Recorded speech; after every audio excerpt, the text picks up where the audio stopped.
Hey Alexa, play Run the World by Beyonce. Here's Run the World, Girls, by Beyonce, on Amazon Music. Hey Alexa, Volume 4.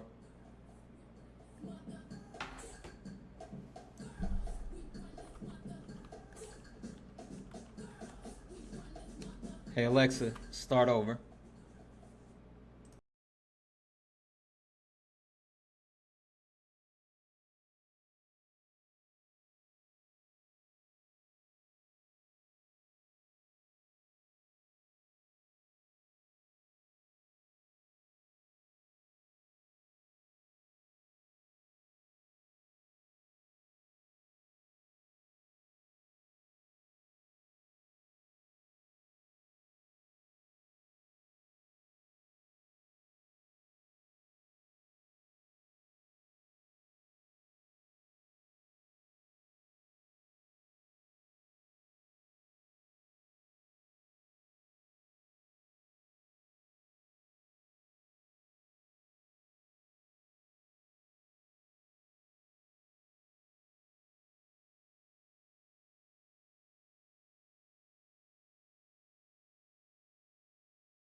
Yes, it is. Hey Alexa, stop.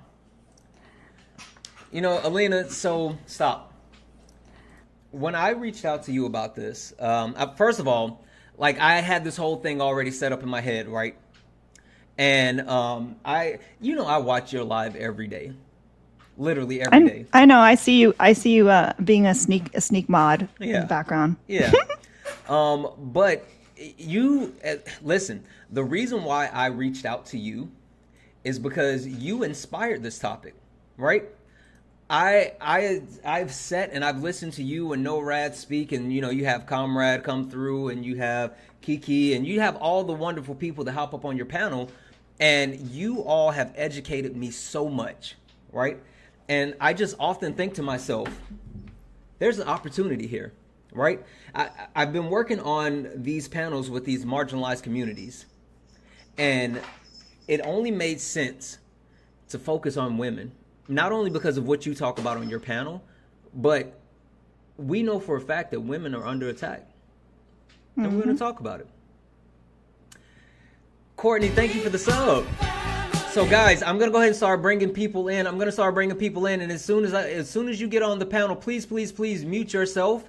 If you are interested in joining the conversation, please request up. If you are someone who thinks that women are going to be under attack, in this Trump administration? Request up. If you are someone who voted for Donald Timothy Trump and you're like, Santana, you full of it. Women are not in jeopardy. Request up. If you are someone that wants to make your voice heard, request up. We are here for an amazing night of conversations. This is Late Nights with Santana. Just to make sure I set the record straight, this is not Sparring with Santana. This is Late Nights with Santana. That means this is a panel discussion. So again, as we get onto the panel, please mute yourself, and we will go around the panel and we will do introductions and we will get these conversations started. Guys, looks like we have one more person that wants. Hey, I wish you would have joined up earlier. I would have put you right beside Alina. I said request. That's what I said to her. Sorry, I mean, I don't like to just jump in. I didn't know if you guys wanted. And I don't have super mod, so I can't like invite you. I would have forced super mod? Yes, you No, I have regular mod. Okay, I'll fix It's it. okay. I have baby mod. Now we got to cover from right to left. It's all That's good. right. I know that's right. Guys, if you would like to join, we have one more spot on the panel. If you are interested in joining the panel, if you are someone who wants to speak on what women's lives are going to look like under Trump America, if you're someone who is worried, if you're someone who is defiant, if you're someone who has an opinion, request up. If you're someone who voted for Trump and you don't think that women are going to be treated any differently, or if you think for some reason that Donald Trump is going to be better for women, request up. Because, hey, Alina, you remember when Donald Trump said, I'm going to protect you whether you want me to or not? Yes, I did. He said he's going to protect you. I wish he wouldn't.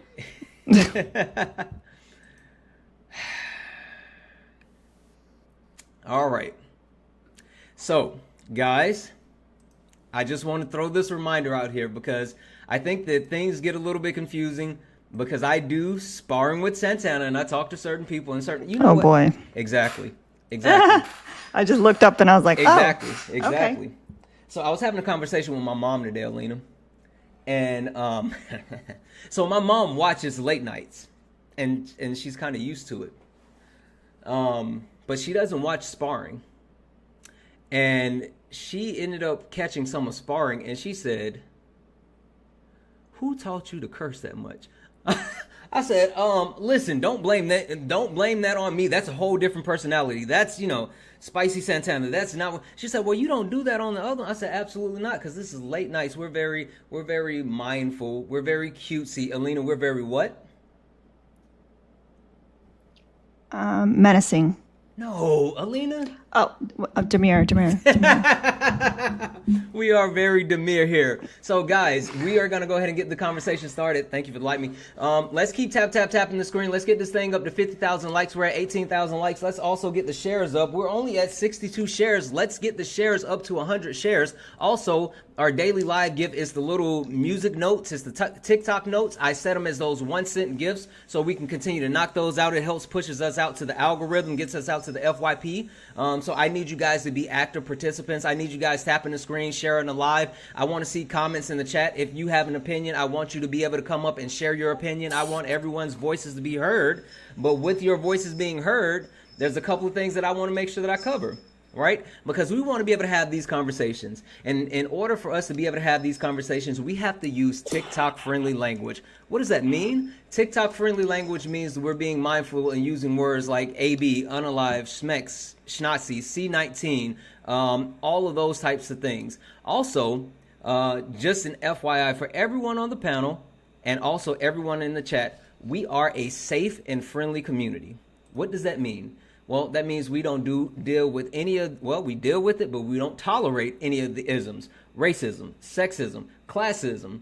We also don't do any of the phobias, homophobia, transphobia, none of that. So if you engage in that on the panel or in the comments, especially in the comments, you will be muted, you will be blocked. My mods don't play those games.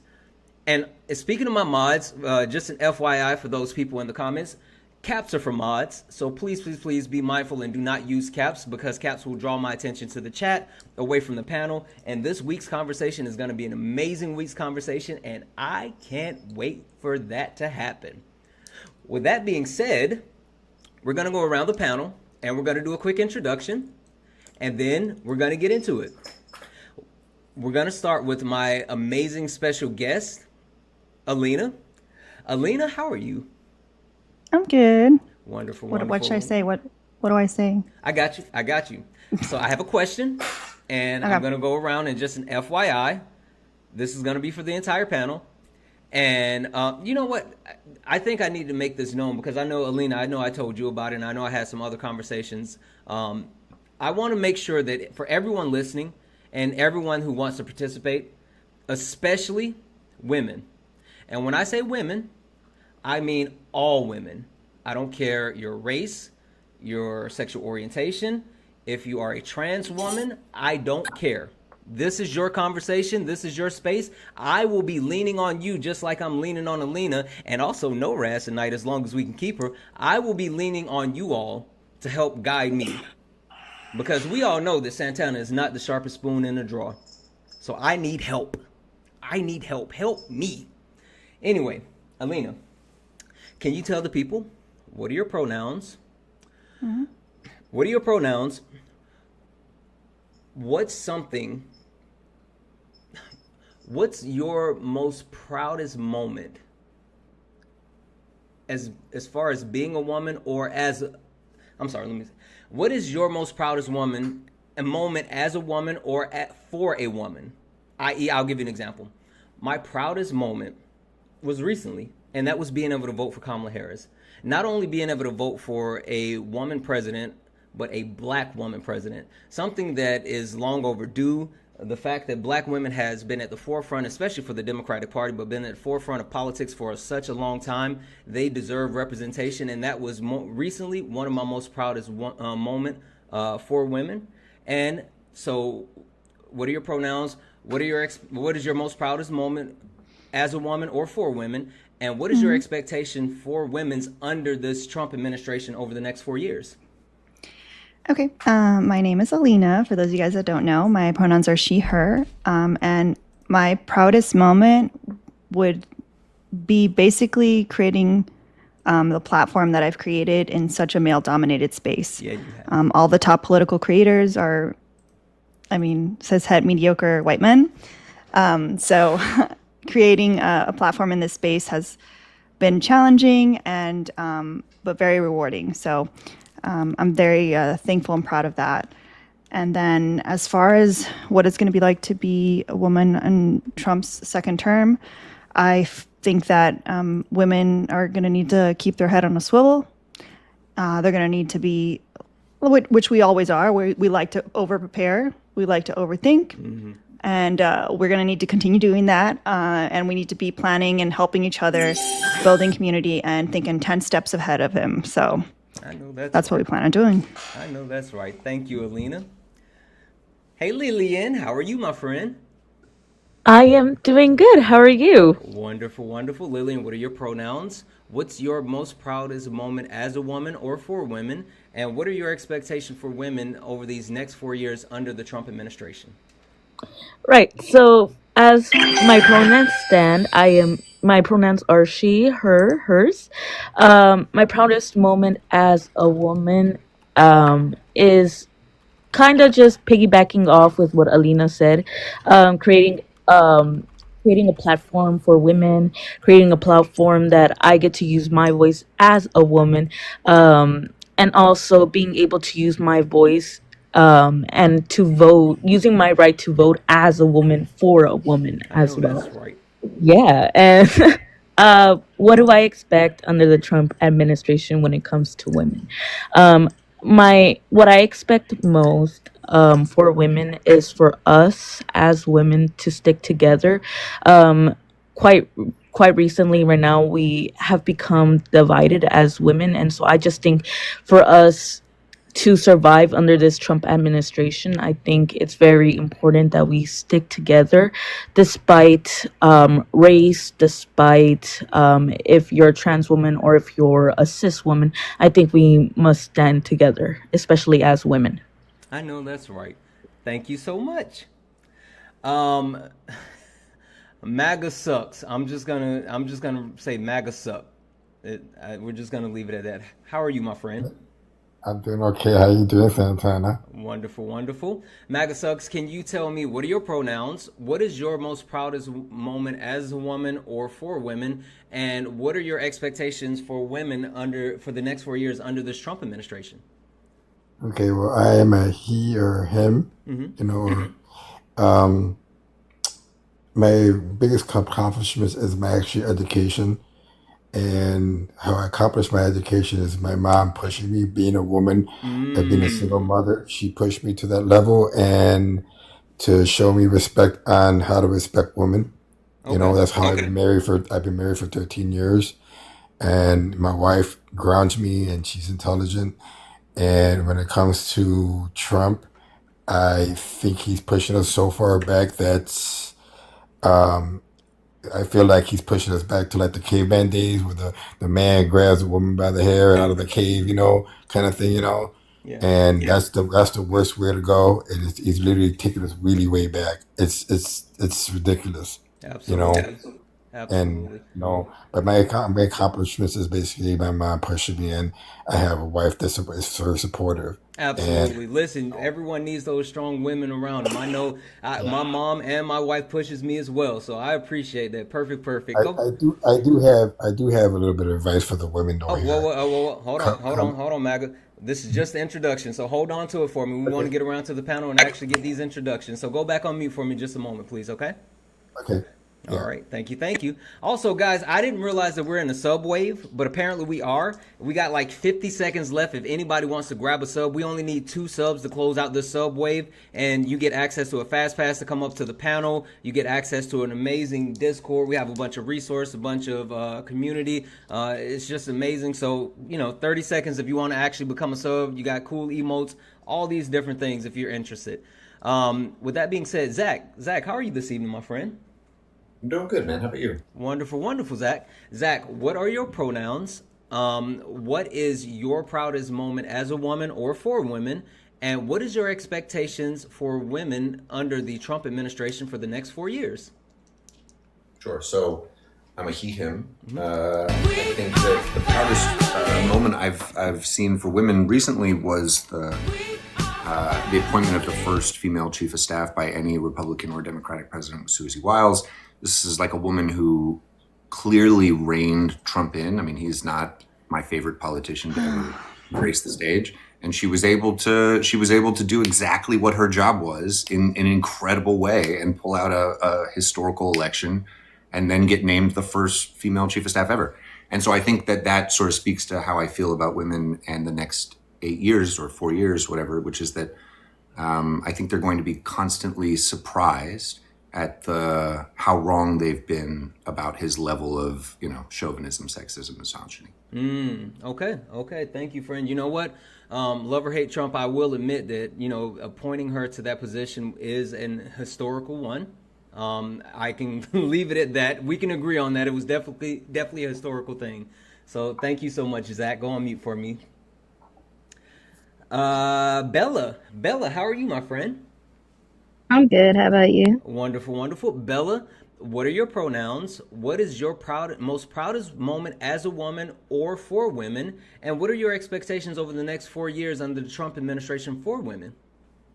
I'm she, her. My proudest moment was having my first year ever being able to vote for a black woman in politics. Hmm. And expectations are not the highest because I feel as if we let somebody in who has such misogynistic and other harmful ideas, it'll give people a sort of kind of outlet to do those things. Since the president does it, it's okay for them to do it. And I'll end it there. I'll keep it short and simple. Absolutely. Thank you, Bella. I mean, and we're going to get into it because there's definitely a precedent being set. And so we want to talk about it. So thank you. Thank you. Angel, how are you, my friend? Hey, Hello, I, hello. I, Angel, what are your pronouns? What is your most proudest moment as a woman or for women? And what are your expectations over the next 4 years under the Trump administration for women? well, I'm she, her. I'm a Mrs. First. I'm married. I'm probably the oldest person on this panel, I don't which know. is I'm pretty old myself. kind of sad. But my proudest moment was actually not political. It was giving birth to my daughter. I know that's right. My next proudest moment was being able to vote for a female for president. I actually voted for Clinton. I voted for Harris. And as far as what I think the next 4 years is going to be, I think women need to stick with each other. I'm old enough to know that jealousy does not get us far in this lifetime. I'm actually, I belong to some women's groups that are just wonderful. I would hope that other women could join those groups. We need to stick with each other, stand with each other. Men are important in this world, but we also don't need a Donald Trump type government to tell us how we're going to run our lives. And I just love everybody. I'm not a hard person to get along with. I'm a mother, a grandmother. So yeah. That's Yeah, no. Did I say too absolutely. much? No, you're perfectly fine. Thank you so much, my friend. I completely agree with you. I mean, I think to highlight something you said, women are important. I think you said men, but I'm just going to double down on the women portion. Thank Yep. you so much. Hey, Sarah, Absolutely. how are you? Hi, Santana. Hi, Alina. Hey, Sarah, what are your pronouns? What is your most proudest moment as a woman or for women? And what are your expectations over the next 4 years as far as women under this Trump administration? I am she, her. My proudest moment was probably finding my voice and being able to vote for a Black female president. I think the next 4 years are very scary for us women. We don't have many rights to our bodies, and we are confined in small spaces now where we have to fight for everything that we have. Absolutely, absolutely. And the interesting part of, well, two things are super interesting to me. One, like it's been amazing seeing you actually find your voice. That's been like so awesome. To see that that actual growth in you, I'm like super proud of you. But even more than that, I couldn't agree more. Right? We'll get into it more, but I think the fact that women are targeted and specifically by this actual administration is going to be super important for not only women to be closer together and to protect themselves, but everyone who loves women, no matter if you're a man or a woman, for you to actually help protect them as well. So I completely agree with you, Sarah. Thank you. No Rads, how are you, my friend? Hey, I'm good. I am no reds on my backup account because my main account is in jail because I hurt the Still? men's feelings again. Wait, wait, no Rad. They got I'm you pretty sure she got locked up. banana the same day that she got out of jail. Really? Yep, Yeah. yep. First live back, banana. Locked up, won't let me out. Facts. Won't let They me said out. they said bail denied, revoked. No rest. Oh Okay. boy. Can you tell the people what are your pronouns? What is your most proudest moment as a woman or for women? And what are your expectations for women over these next 4 years under the Trump administration? My pronouns are they, them, but she, her is okay too. Either is fine. Proudest moment I would have to say is watching how I spent so many hours and so much time, like boots on the ground, getting enough signatures to get Amendment 4 on the ballot, even though it didn't pass. And also being able to lend my voice to the Kamala Harris campaign. As far as the next 4 years go, I say expect the worst and then prepare for worse than that. But also, there are strength in numbers, and we will not be silent. Not today, not tomorrow, not ever. Absolutely, absolutely. Thank you so much, No Raz. I appreciate you. Hey, just to take a second away. Property Gingers. Like, I see you in the chat. I saw you request up. I promise you, just hang out. I will get you up on the panel. I just need you to understand that if you do get up on the panel, this isn't about me, buddy. So I know you have some type of weird fascination and you came here to talk to me about me or whatever, but this is Late Nights with Santana. And 1, read the room. 2, read the background. 3, respect the people on the panel. 4, don't make me let my special guests loose on you because you don't want none. Anyway, with that being said, guys, we're going to go ahead and get started. Just a quick reminder to the chat. We want to keep these likes moving. We want to get the shares moving. Welcome in Erica Ray. What up? Ren. What up? Bip.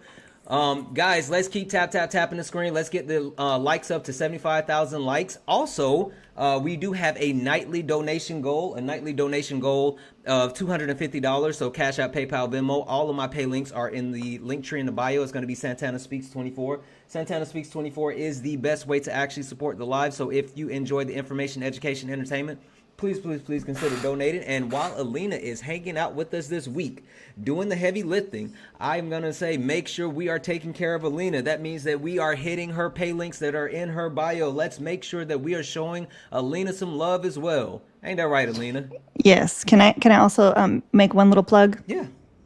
The rescue that I'm on the board of, we're actually doing a holiday food drive. We're going to be going down south to an underserved area. About food I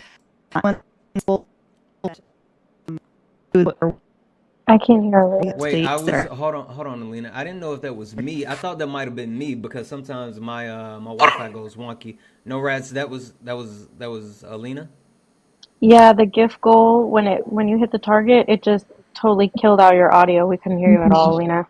Yeah, it Okay, went you want me to say it muted. again? Okay. Okay.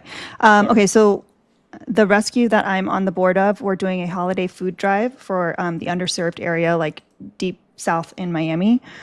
So people that just don't have the money to take care of their animals and whatnot. So it's this Saturday, and the top link in my bio, it says holiday food drive. It's an Amazon wish list that will go directly towards the rescue. And it's this Saturday. So anyone that's able to, there's food of all different price points, but it's something that people don't always think about, is the animals that also are in need during the holiday season. So if you're able to do it, I'd really appreciate it. Obviously, if you send stuff to my pay links, I'm probably also going to buy stuff for it. So thank you so much, Santana. Absolutely. Thank you. All right, guys, we're going to go ahead and get this started. And Lena and No Rat, since you up here, you two, again, I'm going to be leaning on you heavily. Hey, thank you. Hi, Parker. Alina, we have a couple of different topics, right? We have a lot to get into. And you know what? I'm going to call audible in my head immediately. Alina, this week, this is your show. So we have equality doesn't exist. Women are better leaders. Your body, my choice. And rights stripped away. Alina, where do you want to start the conversation? Thank you, Larry.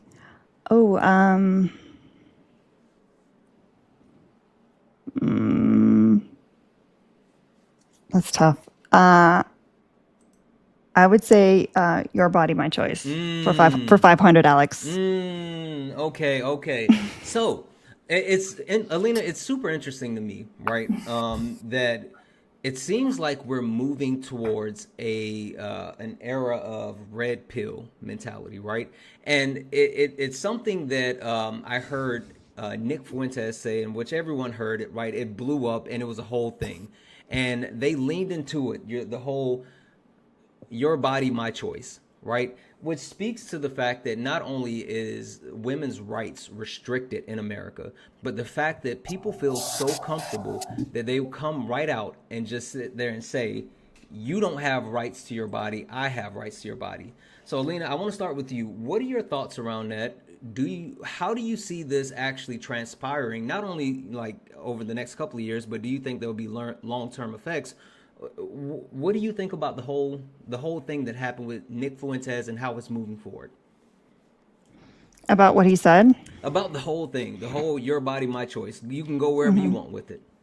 I was trying to reply to a comment, so sorry, I got distracted. For the people asking, it should arrive by Saturday, but even if it doesn't arrive by Saturday, we're constantly passing out food, and we're going to be doing these events pretty often. Not to mention that we do have lots of fosters in our care. I have a bunch of them, so all the stuff will get used, so anything's appreciated. Okay. Absolutely. The My Body, Your Body, My Choice, I think was probably one of the most disgusting things I've seen anyone say, any political person say.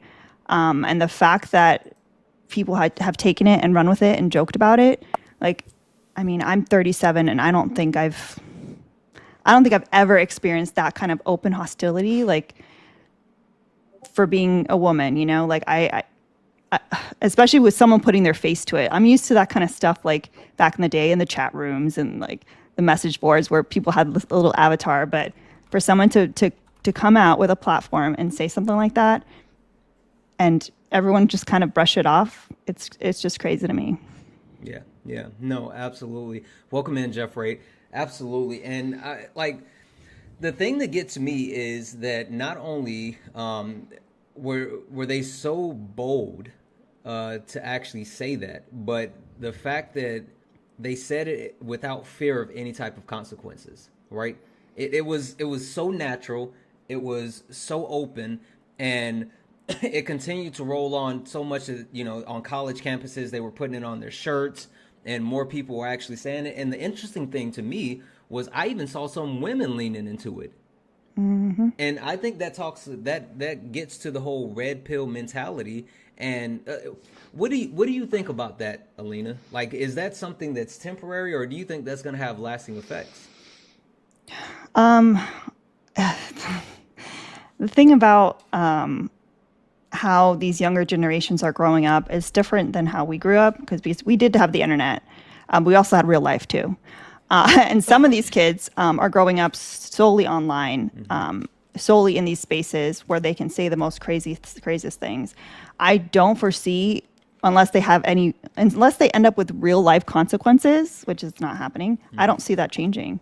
I just see it getting worse. And I think in some ways, I think that's why some of us have chosen to, like, you know, maybe take some people that are moldable and kind of, you know, to have these conversations with them, because if we don't, then they kind of get pushed even further into those spaces.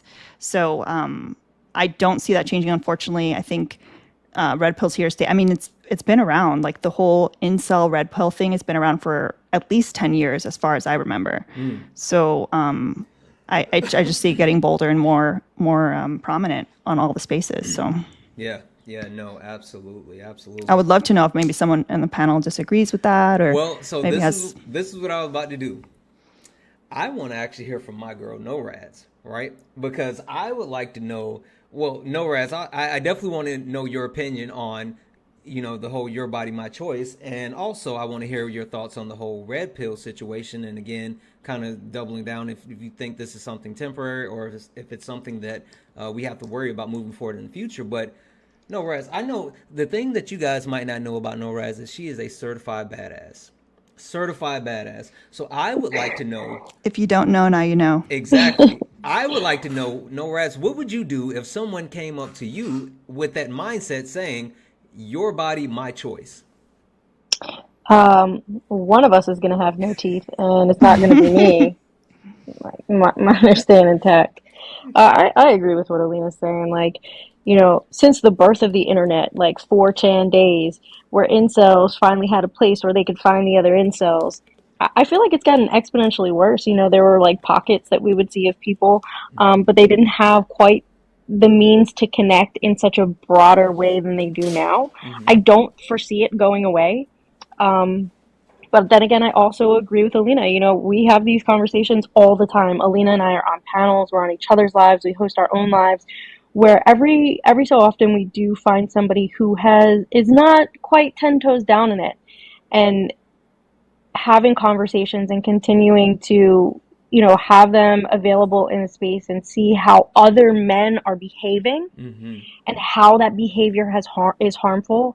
I have gotten so many DMs. I used to think that way. I can't believe I was that horrible person. And so that's why we just keep pushing. And again, just like what I said before, there are strength in numbers. The more we stand up for ourselves and the more we band together, the more we have community, the less strength they will have. Yeah, no, absolutely. Alina, I just fixed your mod access. Thank you for that, No You Rad. guys better behave. Exactly. Real quick, KPI, is that KPI? Yes, sir. KPI. KPI, can you tell us what are your pronouns? What is your most proudest moment as a woman or for women? And what are your expectations over the next 4 years for women under the Trump administration? My pronouns are he, him. Kind of put me on the spot with the second question, so I'll circle back to that. But in the next 4 years with the Trump administration,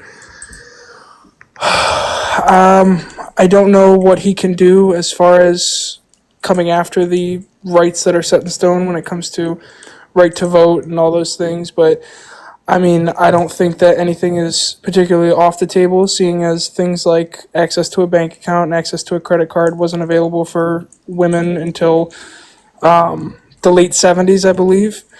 And I remember learning that for the first time, and like my mom was born in 77, so to find out that 2 years after that is when they could hold bank accounts, it's scary to think how quickly we're regressing in such a short amount of time. And I think the biggest accomplishment that I've seen in recent history that I can attribute was definitely Kamala becoming the VP. That was a really big thing for me. I remember seeing her with Joe Biden on his ticket, and I was very, hopeful to see what would come in the years following that. But then feels like we did a complete 180 with just the propaganda that has been spread and the male loneliness epidemic that has been the cancer that has overtaken us as a society. But yeah, I don't want to keep going on and on. That's just my thoughts on it. No worries, no worries. Thank you so much, friend. And just for the verification of the chat, what year were you born? 2001. And you are how old? 23, turning 24 in a month. Okay, perfect. Oh, wait, when? January 2nd. Oh, okay. I thought your birthday was closer to mine. All right, perfect. Go on mute for me, please, my friend. Welcome in, Jessica Raid. What up, Jessica Raid? So I'm getting ready to open up the floor to someone, and I just want to say something before we allow our friends to speak. This is for the chat. This is a reminder for the chat. Hi, chat. Alina and I, and also NORADS, who is up on the panel, we have these conversations. Please allow us to be able to have these conversations. Please trust us to have these conversations. No matter who comes up on the panel, please understand that myself, Alina, and NORADS can handle anybody on the panel. With that being said, reporting anyone on the panel hurts the live. It hurts us. It hurts the live. So please just keep that in mind.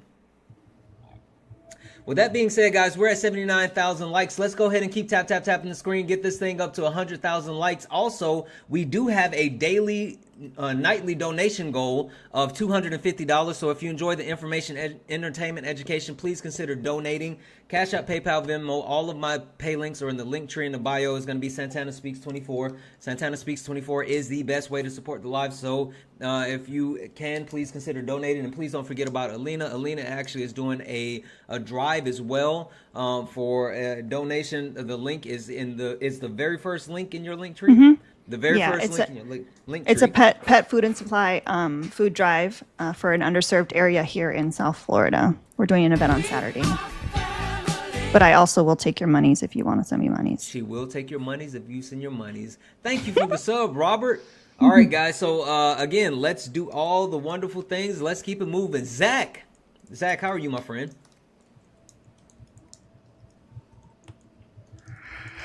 I'm doing good, man.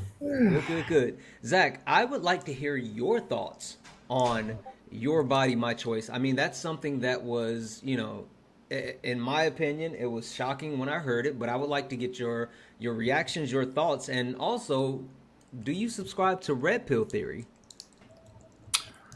I mean, I think a lot about simulation theory, so it's Matrix stuff I like, and I'm happy to talk about it, but I don't think it has not in the conservative sense necessarily. Mm-hmm. I don't know. I think that there is. It's first off, it was disgusting. It was a disgusting thing to hear when I heard it. It's a disgusting thing to say. The sort of incels that are using it as like a rallying cry should all be sort of like smacked over the head. I think it's, you know what, the first thing that came to my mind is that one of the things that the Trump administration is intending to do is get rid of income tax. And a lot of people don't really understand why income tax is so important and why the founders had a problem with it. And it's because in America, if you don't pay your income tax, they can come and put you in jail, which means that forever, since the income tax became a thing in America, it has always been your body, my choice for the government. And I think we're heading into an era where we're potentially going to address some of that shit. Okay, so your thought process is when you hear your body, my choice, for you think about income taxes. I mean, I think about the fact that we have a really clear preference for body autonomy. It's the correct argument for being pro-choice. I'm pro-choice. I think the correct argument for being pro-choice is that you can literally sit in a bed next to little Timmy who needs a kidney, and you can have a kidney to give little Timmy, and no one can make you give little Timmy that kidney. You can watch little Timmy waste away into nothingness. That is 100% your right.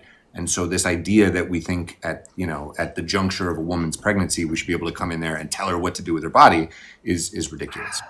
Because like, how is that baby any more special than little Timmy? Okay.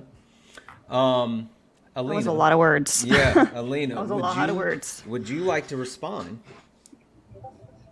I'm sorry, I zoned out. I was expecting a yes or no answer, honestly. I truly. Yeah. The Discord is trying to decide what color beanie Zach is wearing today. So I was putting my bet in. You want to see something crazy? I shaved. I'm like fully clean shaven right now. Like your head? No, my face. Oh, what does that have to do with the beanie? That was kind of. The beanie looks different without the beard. I'm sure it does. We're good though. Although I guess I have my face shaven on the thing, so nobody. What was the Basically, his premise. Yeah, what was the gist of it? With his thought process around my body, your body, my choice isn't necessary.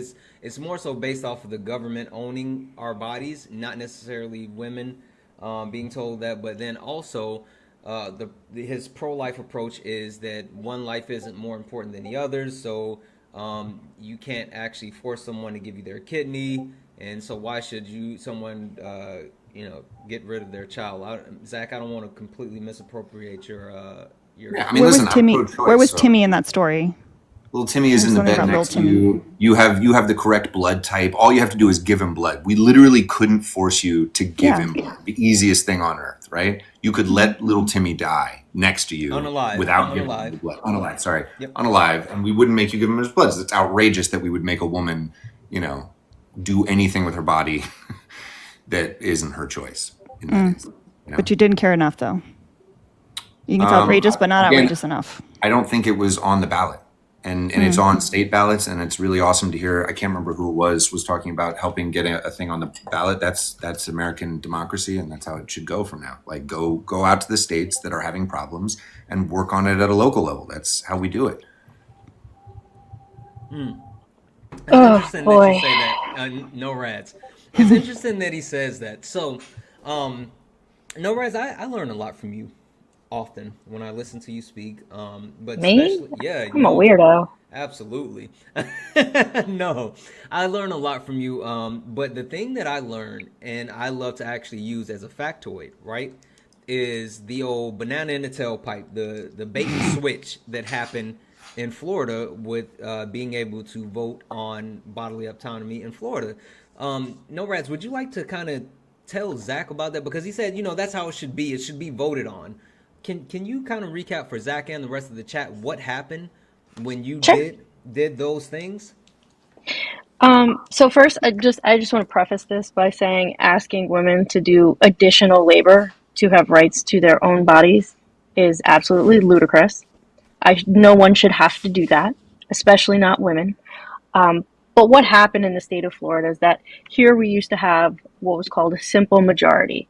So we had to get a certain amount of signatures to get ballot measures put up for vote. And once they were put up for vote, if they passed, they would become a part of the Florida Constitution, and it would be an enshrined right here in the state. It used to be a simple majority, so just plain and simple, everybody voted, whomever chose to vote, 51%.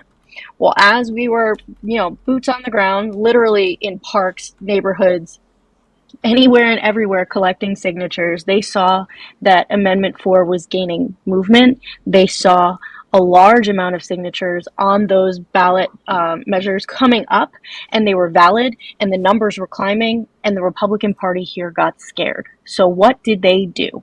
They changed it from a simple majority, 51%, to 60%. Come election day here in Florida, the general election, when we voted for president, we also voted on Amendment 4 and 5 other amendments.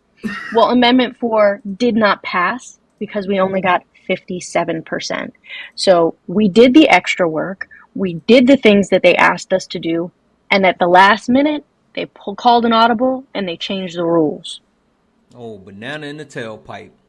Can I say something about that? Can I say something about that? Well, sure. Go ahead, MAGA. It's not to rebuttal NORAD because I'm in Florida and she's absolutely right. Here's the thing, but that initiative and Amendment 4 would have never been in the ballot if they would have stuck with the actual national level, which was the 50 to 20 we banned. But what the Republicans did, DeSantis and his cronies did, is they actually lowered it down from a 15-week down to a 6-week ban, okay, and did it behind closed doors without anybody voting on it. Yeah, no, and see that's why it's that's why it's so important to have a standard set at the national level, right? That's why Roe was so important, right? To have that in place, so you couldn't have states doing things along those lines. But I want to, let me introduce the new person first, and then were you about to say May I just add on it on Florida? Go ahead. It wasn't just a banana. Hold on one second. Hold on just 1 second, Angel. Go ahead, Noel.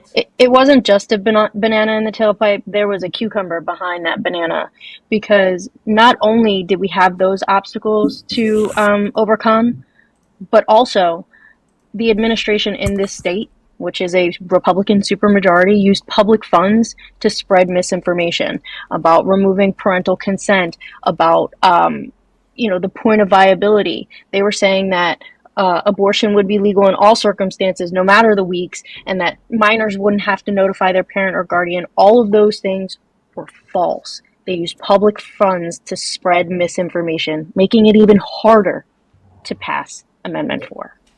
Absolutely correct. Yep. Perfect. Let's do this real quick. I want to introduce the new person on the panel. I wanted to come to Lillian, and then Angel, I'm going to come to you because I know you had a question. Let me also just read this off. Guys, W's in the chat for Corey. Massive W's in the chat for Corey. Corey sent a $5 donation to say, so they took my rights because his were more important. Got it. F you, Zach. W's in the chat for Corey. Thank you so much, Corey. Guys, that means we're only $245 away from closing out our nightly donation goal. There's 265 people here, so we can easily knock that out if 245 people send $1. Cash App, PayPal, Venmo, all of my pay links are in the link tree in the bio. It's going to be Santana Speaks 24, Santana Speaks 24, which is in the corner of the screen. Everything is accepted. Anything is donated. Everything is accepted. Anything is appreciated. And also, please don't forget about Alina, because when you donate to Alina, one, she has a link in her link tree. It's the first link in the link tree. And Alina, tell them what happens when they actually donate to you. Oh, I can show you what happens. Better than I can tell you.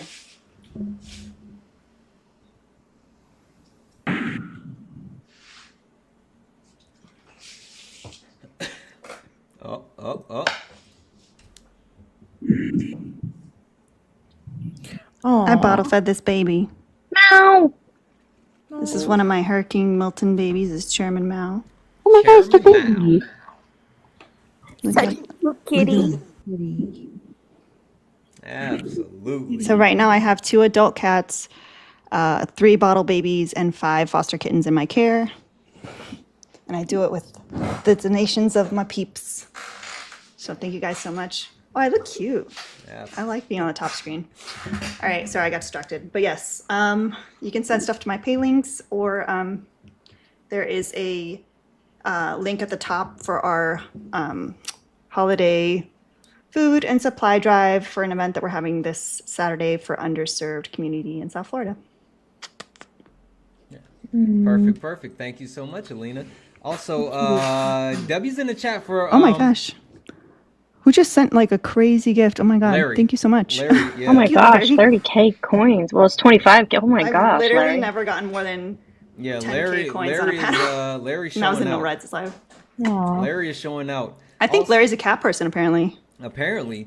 Also, W's in the chat for L. I think it's pronounced L.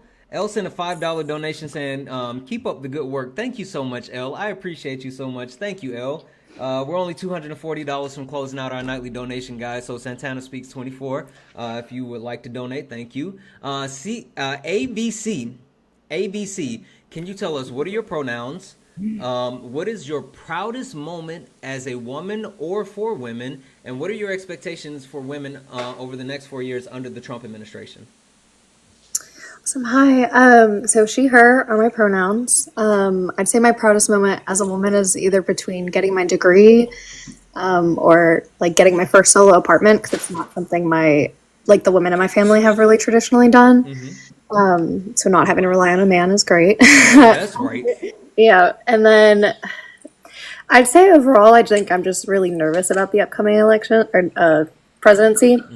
And just have been trying to continue to make sure the support system amongst the women in my community is there and is strong, but I do feel a degree of helplessness. Absolutely. That's understandable. Perfect. Thank you so much. Go back on mute for me a moment. All right, so this is what I want to do real quick. I want to come to Leanne, because I know you, Lillian, I know you had something that you wanted to say, but I wanted to get your thoughts on what Zach originally said as far as the whole your body, my choice, basically how it kind of sounds like it's not equivalent. And then I wanted to come to Angel afterwards, who has a question.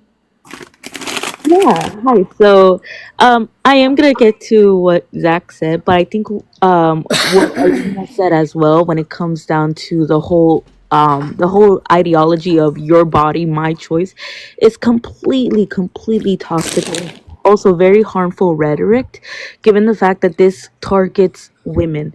It basically says, well, you don't have a say in the matter. You don't have a say in the matter of like your body and what you get to do. While I, a man, am allowed to do what I want with my body, you, a woman, you don't have that choice. And we get to decide as men how your body goes. And it essentially is it's basically the mentality of like back then, when women weren't allowed to vote, women weren't allowed to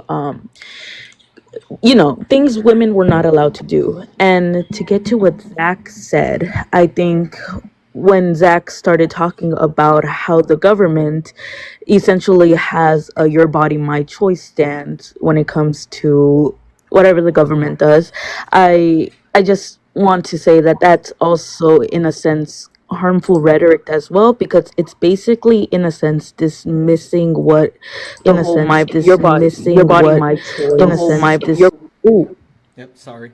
You're good. Sorry. Okay. I thought it was on my end. Whoopsie. Anyways, but like I was saying, when Zach mentioned the government, it essentially is just dismissing and negating women's hurt from your body, my choice. It's just saying it's dismissive in a sense. You know what? And I was thinking the same thing. I didn't want to say anything, but I'm glad that you clocked it. Right? That was, yeah, in my opinion, super dismissive. Yeah, because what we have to understand is when we say, yeah, this is a bad thing, but the government does X, Y, and Z, it's essentially saying, well, I understand that you're hurt. However, this happens all the time. So it's basically dismissing what women are hurting over. Yeah. Yep, absolutely. Um, Guys, just an FYI, I forgot to say this earlier, but we are dual streaming, uh, tri tri screening or something. I don't know. Anyway, we're not only live here on the old Tiki Talk, but we're live on the YouTubes and we're also live on Twitch. So make sure you follow me on TikTok, Twitch, and YouTube. And we have the lives posted in all these places. You know, we are doing our thing. With that being said, Angel, I want to come to you because I know you had a question, but then I do want to come back to Zach, and I want to hear Zach's thought on what was said because again, I feel like that was a little bit dismissive by trying to make that comparison. But Angel, the floor is yours first. Thanks. But the question was like 30 minutes ago, so I've done lost that question. Can't remember now. You passed me over 3 times. But I do want to say to Alina and to the younger generation of women on here, make sure that you keep educating the young people on here because that's where they're all going to be from now on. Getting their education is through social media. Please just let them know the difference between right and wrong when it comes to men and women, when it comes to morals, values. I think the younger women on here are going to have more of a say than the older women. I hope that matters to all of you. I would have to say that I disagree with that, Angel, simply because the older generations have a lot of influence on the younger generations. And it may not be at the point where it's their ultimate decision, I'm but talking about on social media. I'm not talking about on everyday life. right, but I'm older talking about generation, on you'll, apps and rooms like. Hold on one all second, right, we'll Angel. talk then, okay. Hold on one second, Angel. We don't do the over talking here on late night, so everyone gave you your space to be able to speak. Give it a moment. No Rats, go ahead and finish making your point. What I'm saying is that all women's voices are important, whether it's on social media or in real life, because there are older generations who are on here, and there are people who are young who interact with these older generations. And when we see people who have lived life, who have some knowledge, who have had more time on this earth, Like it's important Julius. for those. Right, like Julius. It's important for those voices to share wisdom. It cannot only come from the younger generations. It has to be the older generations as well. It's not just up to the young folks. It's up to everybody. I know that's right. Perfect. Angel, would you like to finish your comment and reply? Yes, I was just going to say on apps and rooms like this, exactly what you guys are doing tonight. I'm just saying that I think a lot of people, a lot of women, and I'm for everybody, but I'm older, so I think some people sometimes think, well, she's older, well, her opinion don't matter, blah blah blah. But I'm just saying that I hope all the women on this room and you will be role models for the younger people that are coming on to social media. And eventually, like my granddaughter, she's 20 years younger than all of you. I am praying that you all set a good example is all I'm trying to get through, if that makes sense. It's not a bad thing. I'm trying to be positive. Hold on one second, Magda. Let her finish. I'm sorry. Go ahead, Angel. No, I'm just saying I'm trying to be positive about it. I think a lot of the younger generations, and you all call yourselves creators now. We never had that when I was growing up, but Okay. I'm not that old. Okay, well, hold on. This is what I would like to do because we actually have a young lady that's in the box right beside you, and Sarah. Sarah, what are your thoughts on that? Because Angel makes a point, but I would love to hear. Like, do you think that it's more so on you or the younger generation? Do you think the older generation has more to contribute? What are your thoughts overall? I think, from my experience, that the older generation should be. I feel like the older generation got most of the hate. I don't want to say that us as younger generations didn't get hate, but as older generations, you see that women weren't allowed to be weren't allowed to be divorced, like go through, because it was an abomination, and women were meant to stay home with the kids, not have the life that they wanted. They were raised to be mothers. And I think that the women who are older should be more role models to the women who are learning about. I just feel like the older generation got more of the judgment than the younger generation did. And I think I always point out that my mother raised me to never depend on a man for happiness, because most women, older women, depended on a man for income and depended on a man for stability. And I think that it is very important for us as the younger generation to learn from the older generation that we do not need a man to feel secure. Yeah, no, absolutely, absolutely. Thank you for that, Sarah. I think there's a lot to say about that, and you do see a lot of that. I know the structure of marriages and everything were different, and I do want to come. Let me read this off real quick. And ABC, I saw your hand up. Thank you for the so I'm gonna come galaxy. to you. That was Will. Look, Will is super. Look, W's in the chat for Will. What's going on, Will? Will sent a $25 donation to go towards the nightly goal. So now, guys, we're only $215 away from closing out the nightly goal. W's in the chat for Will. Guys, $215 to close out the nightly donation goal. Cash App, PayPal, Venmo. All the pay links are in the link tree in the bio. Santana Speaks 24. Santana Speaks 24 is the best way to support the live. Also, please don't forget about Alina, because she's going to be here with us all week doing heavy lifting, laboring, and also she is doing something wonderful. She is actually taking... I promise you I'm gonna get it, Alina, but I'm gonna keep leaning on you until I get it down. So the first link in your link tree is for a food drive for an animal shelter for hurricane. You know what? You just let me have it. Go You ahead, just say, you you got know it. what, Alina? I got listen. I I'm gotta write it down, and that's what. Let me get my notebook because I have to see it in order to remember it. Go ahead. Well, obviously, I take TikTok gifts, and I'll take your money. And I'll be mean to you if you want me to be mean to you. But the first Yes, link queen. the first link in my bio is for a food and supply drive for an underserved community here in South Florida. We're doing an event on Saturday. It is for a rescue that I'm on the board of. So when you go to check out, like, it's going to be a different address than what you guys are normally used to sending for the fosters. So anything that anyone can send, please do. We have a lot of communities down here that are unhoused and have pets. So super important. And also, if anyone's wondering why the supplies are like small bags of food rather than large bags, because obviously large bags are more cost effective, many of these people are probably going to be on foot due to lack of transportation. So that's why. Larry. Does Erica know you're here? Wow. Thank you, Larry. That was insane. Listen, everybody is being like amazingly, awesomely generous right now.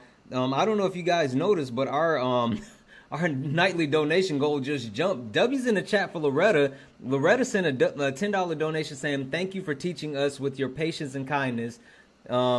You're a gift to this community. Thank you for being a part of the community. Thank you for your support and your kindness." W's Loretta, and massive, insane amounts. I mean, insane amounts of W's in the chat for Lindsay, who sent a $100 donation and just put a blue heart. Lindsay, you are amazing. Thank you so much. We really appreciate you so much. Thank you, Lindsay. That means we're only $95 from closing out our nightly donation goal. Guys, keep the W's going. Thank you so much, Lindsay. We really appreciate you. I want to jump over to ABS, and then we'll get to the other people. Zach, I am coming back to you because I want you to be able to respond. But ABS, I want you to be able to say what you had to say. Hi, I actually wasn't trying to raise my hand. I was just clapping, but okay. Just, I guess as a kind of younger person, I do believe like our younger generation should listen to the older generation of women, as you know, they have more experience with a lot of the shit that we're still seeing today and are going to be better equipped to give advice on like what's actually effective. But then also, of course, using discernment, not upholding ideals of like internalized misogyny that some women have. But... Oh yeah, Oh yeah, and you know it's funny. We're gonna get into that because I do want to talk about that. But let's come back to Zach. Zach, so I want to give you the floor again. I would love to hear your response as well to the thoughts behind what was said as far as you equating your body, my choice to basically downgrading it by saying that, well, the government has always had quote unquote control over your body. What say you to that? Yeah, I mean, listen, I think that the general attitude of the left regarding ABs right now is fairly dismissive to a lot of different parties. It's dismissive to mothers who immediately upon, becoming pregnant when they want to be pregnant, consider the thing that's inside them 100% a child that they're looking forward to, like sharing a life with. And this idea that we've somehow completely sort of created this cognitive dissonance where because you wanted to be right on the AB argument, we have sort of taken this position that we don't ever consider it a life, that it's fine up until the last moment, all of these things.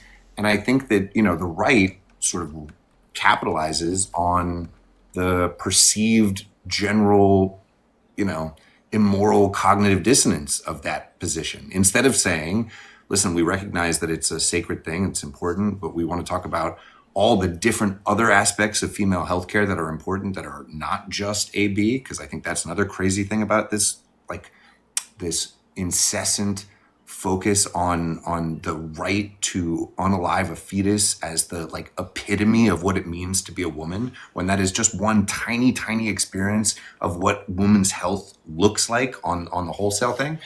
I think it's a losing strategy. I think it's why you lost. Sorry. Okay. Alina. He just lectured us on women's health care, and would you like to I mean, I can't imagine there being anything more pervasive in our healthcare than our reproductive health. I mean, because if you've ever gone to the OBGYN and got in some stirrups, that's like the most pervasive thing we can go through. And it's not just about AB. We're also talking about the right to choose what kind of procedures we want to have. So they take away AB, but they're also not allowing women to get elective hysterectomies or getting their tubes tied. They have to ask their husband or whatever. Like the fact that there even needs to be a list of doctors that would actually do it, like being passed around on the internet, is crazy. Like it should be a woman's choice.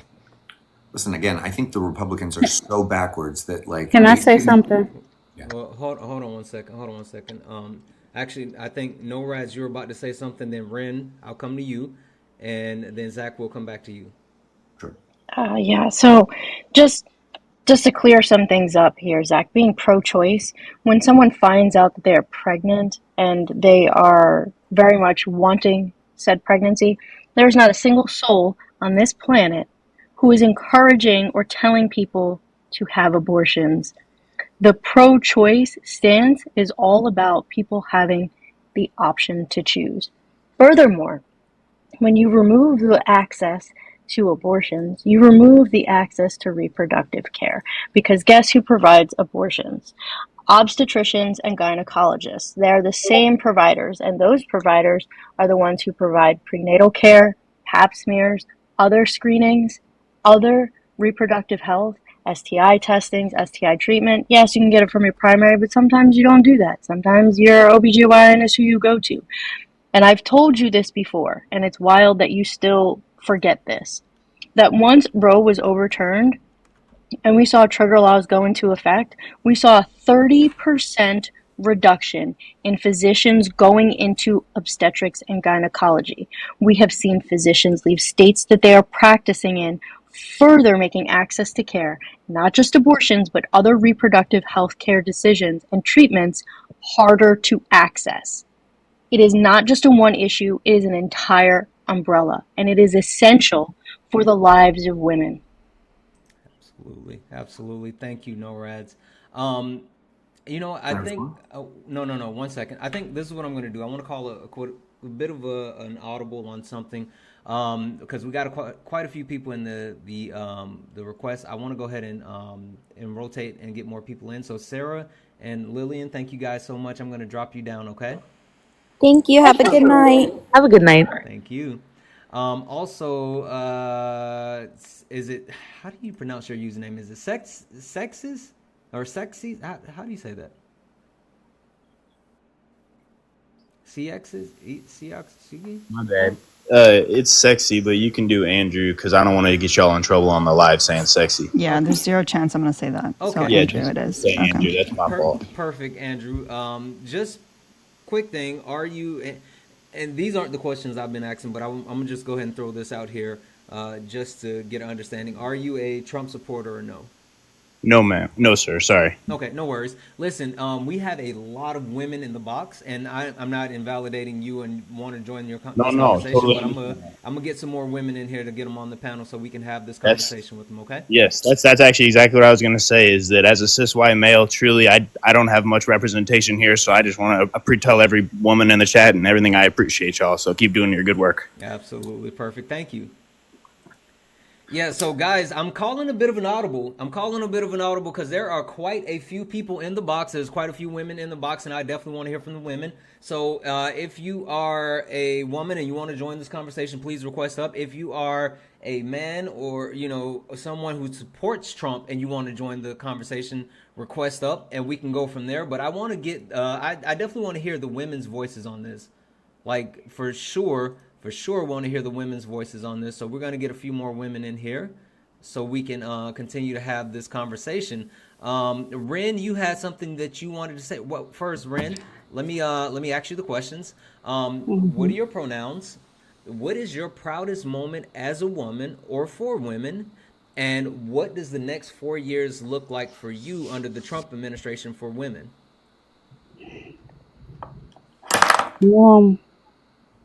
She, her. My proudest moment as a woman, to be totally honest, being a woman is freaking awesome. So every day is my proudest moment. I know that's right.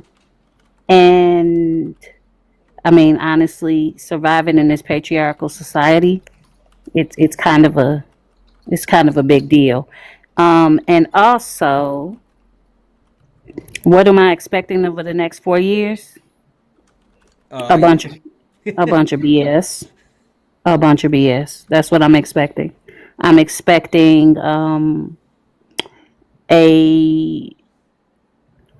unfortunately, I'm expecting more women to unalive due to a lack of reproductive health care.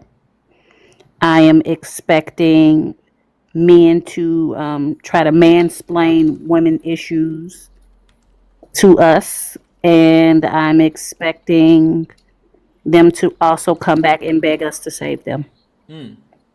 Listen, Ren, I don't know if you've heard me say this a million times over and over and over, but I think they're going to come knocking at black women doors at some point. I'm telling you. My sympathy is otherwise occupied. I know, Ren, but I'm just telling you what I know. Anyway, you could tell me. I was going to say, you could tell me what you want. Ren, did you have something you wanted to say or add before I go back to Zach? To kind of not push back, but to pound on what Dorads was saying, I find it utterly disgusting that you took pro-choice and your response is to completely act like the word choice doesn't mean what it means. A woman, if she is pregnant and she wants that child, nobody is like, no, we're dragging you to the place. You have to get an AB. No one does that. That doesn't exist. And it doesn't happen. But what the right would like to do is they want to eliminate people's ability to make that choice if they're like, hey, being a parent is not what's best for me. This child is whatever their reason is, because to be totally honest, and excuse my language, it's none of your damn business what their reason is. It's nobody's business. Absolutely. Perfect. Thank you, Ren. Zach, I'm going to give you an opportunity to respond, and then we'll get to the new people on the panel as well. Zach, the floor is yours.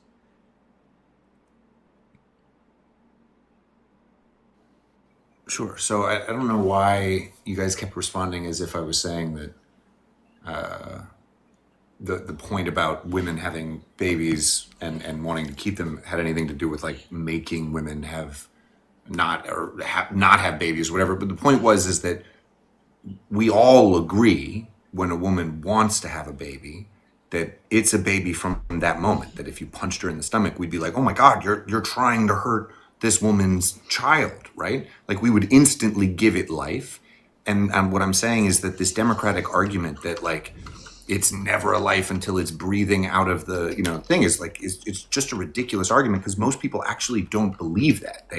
They've had a kid, or they've gone through a family member having a kid, and they know that we have respect for that baby from the moment it starts to like become a thing. And so all I'm saying, because again, I really am like fully pro-choice, I think that we need to guys, I have a video of me reading off the manifesto for Luigi on my page. I'm like, I think our healthcare system is so deeply, deeply broken. And this is one of the many ways that it is, just paradoxically fucked up. But I think that it's worth having a discussion, having the nuance to be able to, maybe acting as if there is no life there is not the best like way for the Democrats to win this argument ultimately.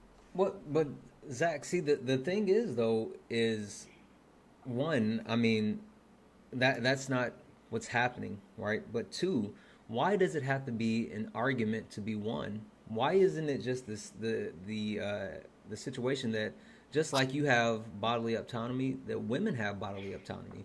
But I don't have bodily autonomy. That's what I was saying earlier. Well, you don't have bodily autonomy. You're trying None to of us. equate that you have to pay taxes is the same as not having bodily autonomy. No, I'll give you an even better one. If you say the draft, I'm going to drop you. No. It's much more relevant. So if I have sex with someone, excuse me, if I don't know, what do I say? Sex. If I have sex with someone and she decides to keep the baby against my desires, she can then force me to pay money to her every day, every month for the rest of 18 years, right? Like she can take away my bodily autonomy. That's not bodily autonomy. Give up a section. You get a vasectomy. No. That's not First bodily off, autonomy. okay, well, hold Can on. you get a vasectomy? But can you get yourself on like that's not an argument. Hold on 1 second, Ram. And that, by the way, is definitely not bodily autonomy. You're gonna tell me I have to like literally cut my body open in order to not have to potentially lose my bodily autonomy to a woman on her choice?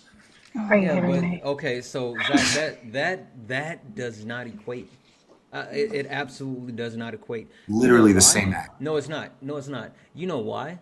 Because child support is subjective. There's a lot of different factors as far as child support, and then also it's not something that is always it's not always something that is required. So there's many different parameters around that.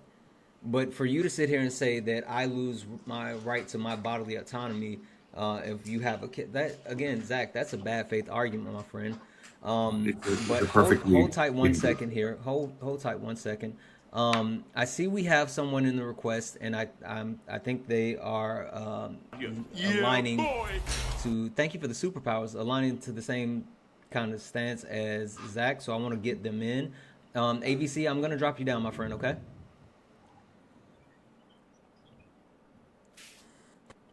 ABC, did you hear me? Having me up, yeah. Yeah, all good. Okay, and if I'm wrong, then just request right back up, and I'll get you back in the spot so you can continue. Okay. Sounds good. Thanks.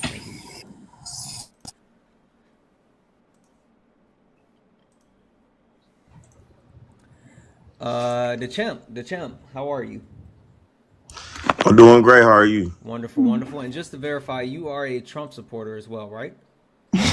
I would say I voted for Trump, but I don't.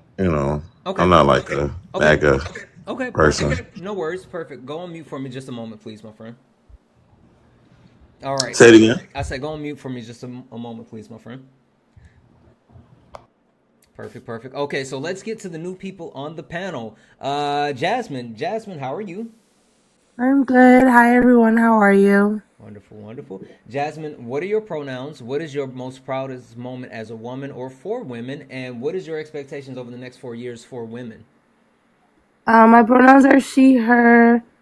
I would say one of my proudest moments was becoming the first Black woman to get elected for my student government in my undergrad at a PWI. So Hey, that was a proud moment for me. no, that's right. Expectations for the next 4 years. At this point, I really don't have any. Essentially, what I told my mom was just we need to be vigilant and just paying attention to what's going on. And if things reach a point where we need to, as a family, recuperate and figure out what we're gonna do, then that's what we're gonna do. So I'm just in a space of paying attention, watching as things happen, and moving accordingly. Absolutely, absolutely, perfect, perfect. Go on mute for me, please. Mhm. Coffee, how are you, my friend? Hi, how are you? Wonderful, wonderful. Can you tell the people what are your pronouns? What are your expectations? I'm sorry. What are your pronouns? What is your proudest moment as a woman or for women? And what is your expectation for women under the Trump administration for the next 4 years? Okay, she, her. Um, my proudest moment, and it may not seem huge to a lot of people, but for me, I moved out the day I turned 18. That Uh, is a proud moment. yeah, I was raised in a very misogynistic household. Not just my father, but my mother too, if not more her. So, um, so coming from that background, the next 4 years, it feels like a big slap in the face for women, a slap in the face for so many. I don't know if you remember this, Santana. Probably not. The very first time I went live was right after the election. It was on Late Night with Santana. I came up here and I had to share with somebody that I swallowed every ounce of pride I had to call my 18-year-old daughter and basically beg her to get an IUD. Yeah, I remember you telling me that story. And it's sad that has to come to that. Yeah, no, absolutely. But, as we talked about that night and doubling down on it again, I mean, this is the America that we're moving towards. This is Trump's America. I mean, that's one of the major reasons why I said Trump's America hates women. I mean, it simply, like, that's a great example. Thank you for that. Go back on mute for me, please. Mutane, how are you? Dunchishira. Mutane, can you tell the people what are your pronouns? What is your most proudest moment as a woman or for women? And what are your expectations over the next 4 years for women under the Trump administration? My pronouns are she, they. I don't think I've had my proudest moment yet. I think we'll get there. That's fair. Okay. Not to say I don't have proud moments, but I think we're on the way. I'm definitely proud to be a mother. I think the next 4 years, if things go according to Project 2025, are going to get significantly worse. And with the AB bans and everything else in place, things are absolutely going to be awful for a lot of women. Got it. Perfect. Thank you so much, Mutane. And Mutane, since I came to you last, I'm going to start with you first. Would you like to pick up on what Zach said, or would you like to speak on the whole topic which we originally started at, was the Your Body, My Choice? No, I wanted to reply to what Zach said, because he wanted to say that it was just a small thing, women's reproductive rights. I feel like everybody else here might understand why that's an incredibly ignorant thing to say. That very thing almost cost me my life 4 times. I know several people on the panel have heard a couple times the last couple days because I've been more active lately that I needed care. I know it's anecdotal, but I've had 2 miscarriages with children that I wanted. And I almost bled to my unalivement with one at 4.5 months, and the other I had an ectopic pregnancy that lasted to 12 weeks. Normally at 4 to 5 weeks, your fallopian tube ruptures and bursts and things happen. So voting against those rights, it's not just like treating it like it's some form of birth control. It keeps people from being able to get that sort of care no matter what. It's not. I'm not understanding what the hang up there is with so many people. Yeah. Like, this isn't just affecting people that, oh, I don't want to have a baby right now. This is affecting a bunch of women all across the country that want to have their kids still.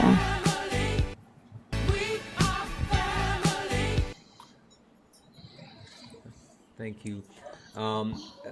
So, Mutane, you're absolutely right, and I think there's a lack of understanding, and I don't know if it's a lack of understanding, Mutane, or a lack of care, where people seem to have an issue with getting that, ABs is more than just, oh, I don't want this baby, but it quite literally is healthcare. Zach, so there are a couple of people just said a lot, right? But the underlining message, and I guess I would love to hear your thoughts on that, but the fact that when you talk about AB, the thing that they're trying to get across is that it's healthcare. It's not just wanting to get rid of a child. What do you say to that in response? Well, I mean, I think that we've brought a lot of what is absolutely healthcare into this discussion of AB by classifying it as an AB, an ectopic pregnancy, a miscarriage. These things are all not, in my mind anyway, ever considered ABs, right? Like, ABs was something you did either because it was threatening the life of the mother at some late stage in the pregnancy, or even early on, it was something that was done either that for that reason, because of some trauma, or because you didn't want to, because you didn't feel right now to have a pregnancy. Now, I have known many women in my life, very close to me, who've had ABs, and I can tell you anecdotally, all of them could have had him. Could have. Like, were they in the right stage in their life? No. Were they with the right person? No. Were they like maybe blah blah blah blah blah, whatever it was? No. But like, could they? Was it something that happened because of trauma? No. Was it threatening their life? No. Like, and I think we have to like actually be a little cognizant of the fact that if, as far as I can tell, and somebody could correct me, I believe elective ABs are 95% of all ABs. No, they're not. They are. There's 4%, I believe, that are done for reasons of health, and then like 0.5% for reasons of like, trauma. I'm pretty sure that's not the numbers. I can try and pull those up if nobody else is right now. But when you're voting against one of those things, you're voting against all of them. So people that aren't doing the thing that you're against are suffering. I think it's important for Zach to understand that nobody cares about his opinion. What we care about is the American College of Obstetrics and Gynecology, aka ACOG. They are the ones who are practicing these procedures. The medical community is the ones who deem what these procedures are and what they're not your feelings. And when you say things like that, when you insert your opinion, what you do is you demonize people who have to make tough choices. These are not choices that anyone wants to make, whether it's elective, as you so say, or it's medically necessary because the life of the mother or the fetus is non-viable. Like, you demonize people when you choose to use the language because that's how you feel. The medical community has come up with these procedures, the gold standard for what the procedures for treatment are. Who are you? You are just some guy who sits on a couch who randomly turns his camera on and everybody turns it off and gags. Like, you are not the person who should be inserting your opinion on things that will ultimately never impact you. Ever. They have impacted me. Hold on They a do second. not. Hold on a They second. have very much. Hold on, Zach, 1 second. I want to call this out. So no, you're incorrect. The number that is listed as far as elective abortion or ABs is 75.4%. But what's even more interesting is that it can be called elective if people choose not to actually list a reason, if there's no reason dedicated to the AB. So Yep. it's not just, oh, I decided I wanted to get rid of it. They do have multiple categories. So no, your number was way too high. And also it's a little bit misleading to say, So what are the other numbers? The other numbers for Like it's 75. What is the remaining 25? 20% is for women AB for social or economic reason. 1.67% is for 20% is elective. Then you just added 20%, so that's 95%. Let him finish. No. Again, that's an elective hold on, for Zach, social or economic reason. Zach, slow down for a second, buddy. Again, I mean, I hear what you're trying to say, but this comes from the PCUC, right? This is the actual way that they. Sorry about that. TikTok. Hello, Moto. I know, right? This is the way that the PCUC actually categorizes the different categories of AB. I know you want to say that they're elective, right? But that's not how it's categorized. And even more so, overarching, AB is a medical term. So if you're going to use this medical term, then you have to speak to the way that they're categorized. And last but not least, Zach, I'm sorry, but you have been on a counter, right? You've been on a countdown, right? The reason being is that one of my subs, W's in the chat for Corey. Corey used her monthly kick on Zach. Corey had been waiting to use her monthly kick on Zach. The champ had to be on the panel for at least 10 minutes before we could get rid of Zach. So Corey actually, she's been waiting, and literally it was at the top of the 40 minutes. So again, W's in the chat for Corey. Guys, if you are interested in getting yourself one of those nice, neat, nifty kicks, please go ahead and consider subscribing. You get access to the Discord Fast Pass if you want to join the panel and join these conversations. And also you get access to a monthly kick with the caveat there has to be one person of the same opinion on the panel, and the person has to be on the panel for at least 10 minutes. That's why we had to wait. With that also being said, guys, let's keep the likes moving. We're at 160,000 likes. Let's get the likes up to 200,000. Share the live out, tap the screen, do all the wonderful things to let the TikTok know that we are in the building and having a wonderful conversation. We have my special guest, Alina, here, who is holding it down. And we just so happen to get a 2-for-1 deal tonight. We got Alina and NoRads. So we got both Alina and NoRads in the building. Ren and Mutang decided to bless us. We got Jasmine and Coffee on the panel. All we need is Erica. You sure about that? Erica. I don't think it's mental muting now. I don't think we need her, but I guess we got her. What up, E? What? Hi. We always Hello, need everyone. Hey. Hi, beautiful. So let's do this real quick. Also, guys, we only have $95 left in our nightly donation goal. $95. So Cash App, PayPal, Venmo, all the pay links are in my link tree in the bio. It's going to be Santana Speaks 24. Santana Speaks 24, which is in the corner of my screen. It's the best way to support the live. Everything is accepted. Anything is appreciated. If 95 people send $1, boom, we clear that goal completely out. And please don't forget about Alina, because Alina is doing something amazing. So anytime that you guys want to actually donate to Alina, tell them what happens. Well, I mean, obviously I foster kittens, so a lot of the money goes towards that. So I will take your money gladly. And unfortunately, nobody wants me to feed kittens, I guess, because I haven't even gotten a $5. You not haven't even got a $5. No one has donated not even a to Red Alina Bull yet. You guys know I drink a lot of Red Bull. No, Guys, we need to make sure Alina, maybe your pay links just aren't working. That's what So, it is. Alina, yeah, your link tree wasn't working. So, well, you have to copy and paste it into the browser. Yeah. That's like the way that it goes. Okay, but, well, we need to give them the disclaimer. You know, you got to let them know, like, you got to do the thing. I mean, okay. Can somebody test most that and people make know, sure that it works that way? Well, most people know like what my Cash App is and my PayPal. It's the same, so they can type it in the chat as well if anyone asks. Trending.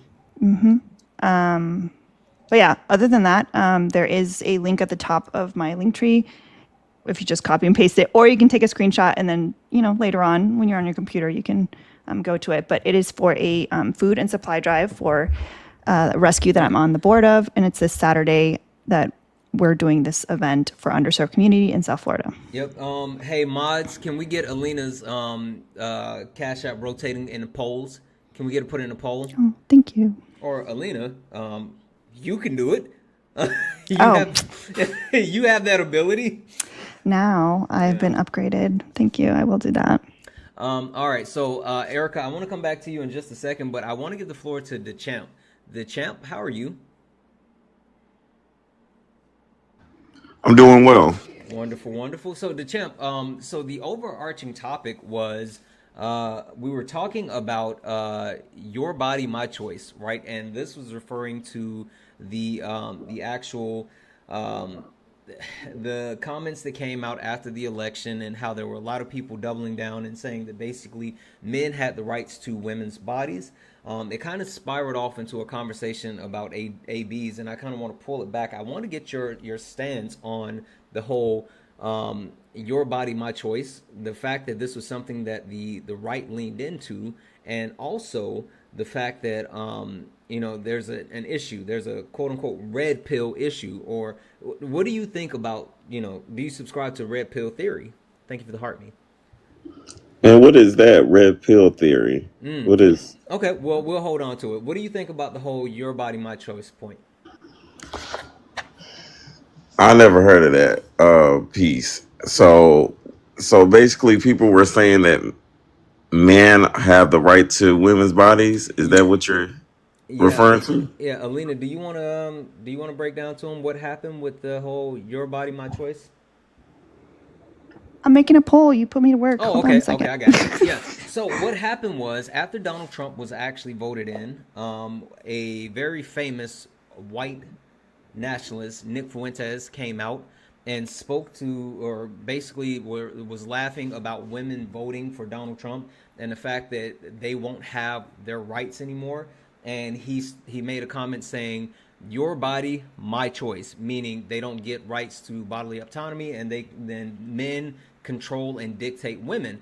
This became a thing where it was spreading like wildfire. It was all over college campuses. You even had some young women leaning into it, saying, my body, your choice, right? The whole thing. So it was just a whole thing. But it speaks to the fact that the side that you voted with they just don't have respect for women, and they don't think that women should have the right to bodily autonomy, the right to self-determine. And you voted with that. So do you feel the same way? I guess, what does that implement? Like, what does that mean? Like, is he just saying something, or what is he? I mean, I guess I don't get like what that implies. Like, so what is he going to do? Like, take away your body? Like, I don't get Hold that. on one second, because Jasmine just put something in the chat. Jasmine, can you explain it to him? Sure. So the champ, your body, my choice is referring to grape. It's essentially saying, if the male is saying it's your body, but he gets to decide what to do with it. That it's grape. It's essay. I don't know how else to frame it.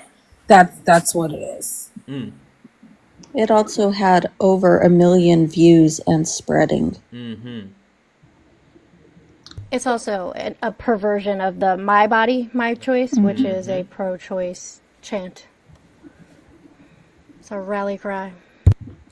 So the chat. So I don't agree with that.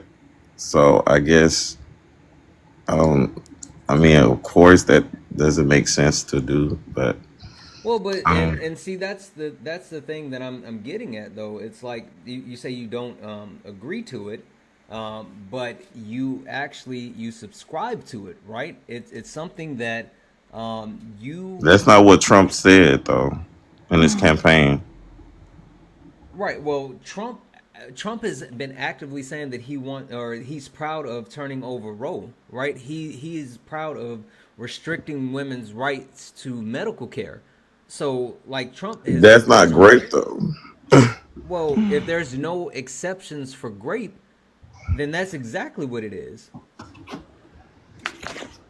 Ren is sending me with a cookie. Can I add something to that, Santana? Go right ahead. I heard this in another live earlier, so this I didn't come up with this, but I thought it made a lot of sense. Um, so to your point, the champ, that even though Trump may not have said grape, if he's okay with accepting the idea that women's bodily autonomy no longer applies to pregnancy, then to be logically consistent, you would then say that bodily autonomy also doesn't apply to rape. So either way, the point is it's a stripping of women's bodily autonomy, our ability to determine what happens to our own body. Whether that's pregnancy or rape, it's the same principle, and that's the issue. I mean, if that's what you're trying to equate it to, then I guess that's Well, what you're. but that's not what anyone's trying But to that's equate not it what to. But that's what it is. that's not what America voted for on November. So I'm not really trying to talk. Okay, so because y'all trying to equate two things that I mean, because somebody said something that doesn't mean well every voter that voted for Trump aligns with this. That doesn't make sense.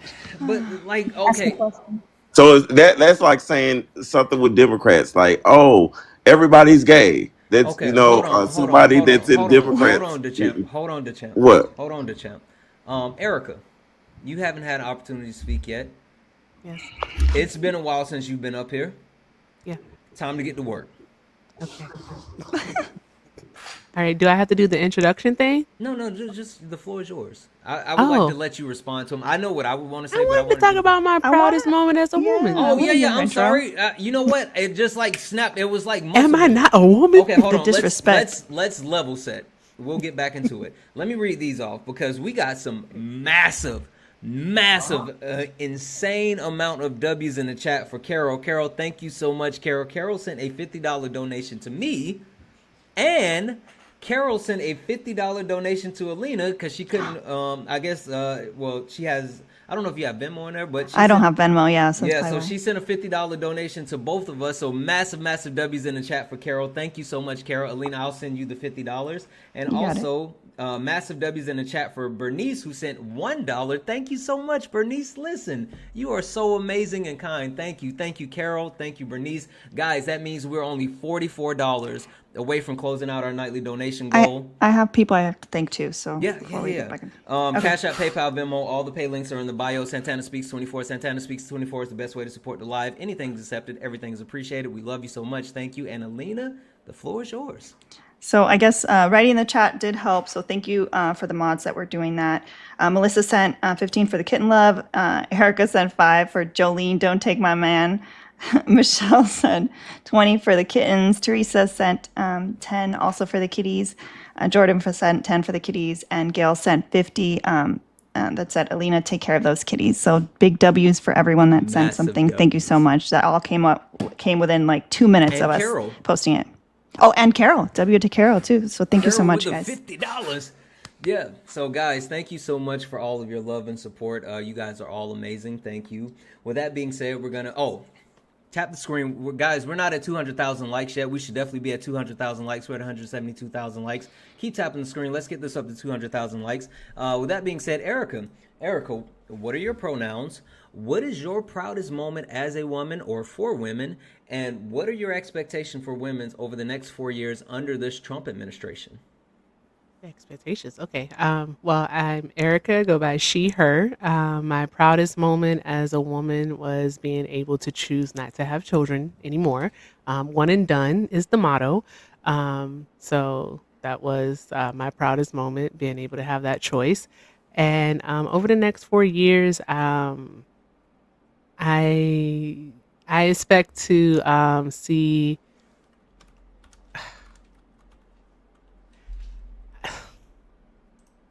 not to be just give it to us. Dark. I'm giving it to us straight. Just Okay. give All it right. to Fuck us. being diplomatic. I expect to see a lot more unaliving.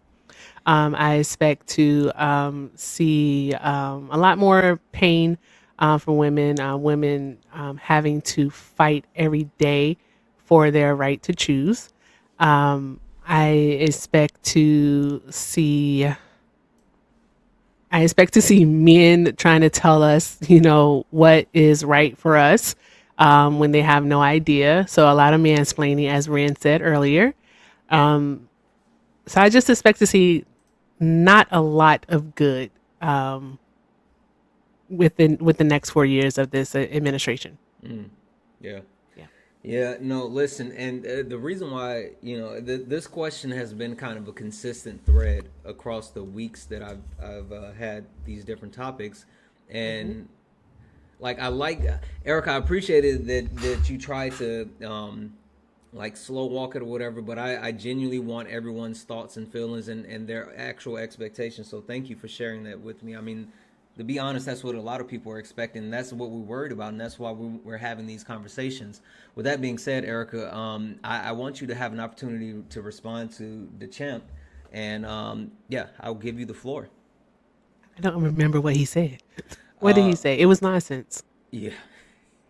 Yeah, basically his point was just because he voted with those people who say those type of things and they believe in that type of rhetoric doesn't mean that he actually believes in those types of things or he voted for those things. Sir, birds of a feather flock together. That's what you voted for. The person that you voted for doesn't believe in a woman's right to choose. All right. The people that support the person you voted for doesn't believe in a woman's right to choose.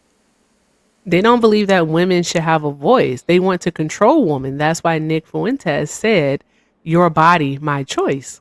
That's why he said that. So the champ, no matter how you cut it, you voted against women. You voted against us being able to use our voices and to make our own decisions. That's all that there is to it. I mean, I really don't know what else to say to that. That's what you did. And you could try to explain it away as hard as you may try. Sir, there is no explaining it away. That's what you did, sir. And I just have to leave it at that. Well, let me say this. Can I respond to that? Yeah, go ahead. So when the election happened and a lot of women were saying, leave your husband if they voted for Trump. And this is on y'all side, remember? This is on y'all side. When they were saying that, don't have sex with men and all those TikTok things. friendly language. Oh, well, I'm sorry. But when they were saying that, do y'all align with that? Like, is that something? Oh, okay. Okay. Absolutely. I reply to that. Okay, so y'all telling people leave their husband. Wait.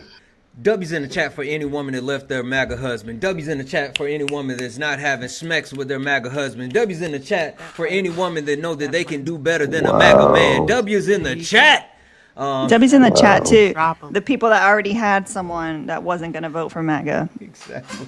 That part. Diamonds in the rough. Exactly. Ren, you said you wanted to respond to that.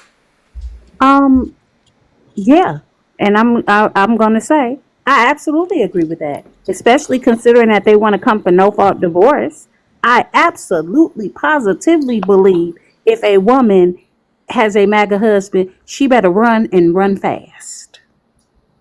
And I'm the gingerbread man, so she better run and run fast. Oh, that's right. Not the gumdrop buttons. Wu-Tang, would you like to respond?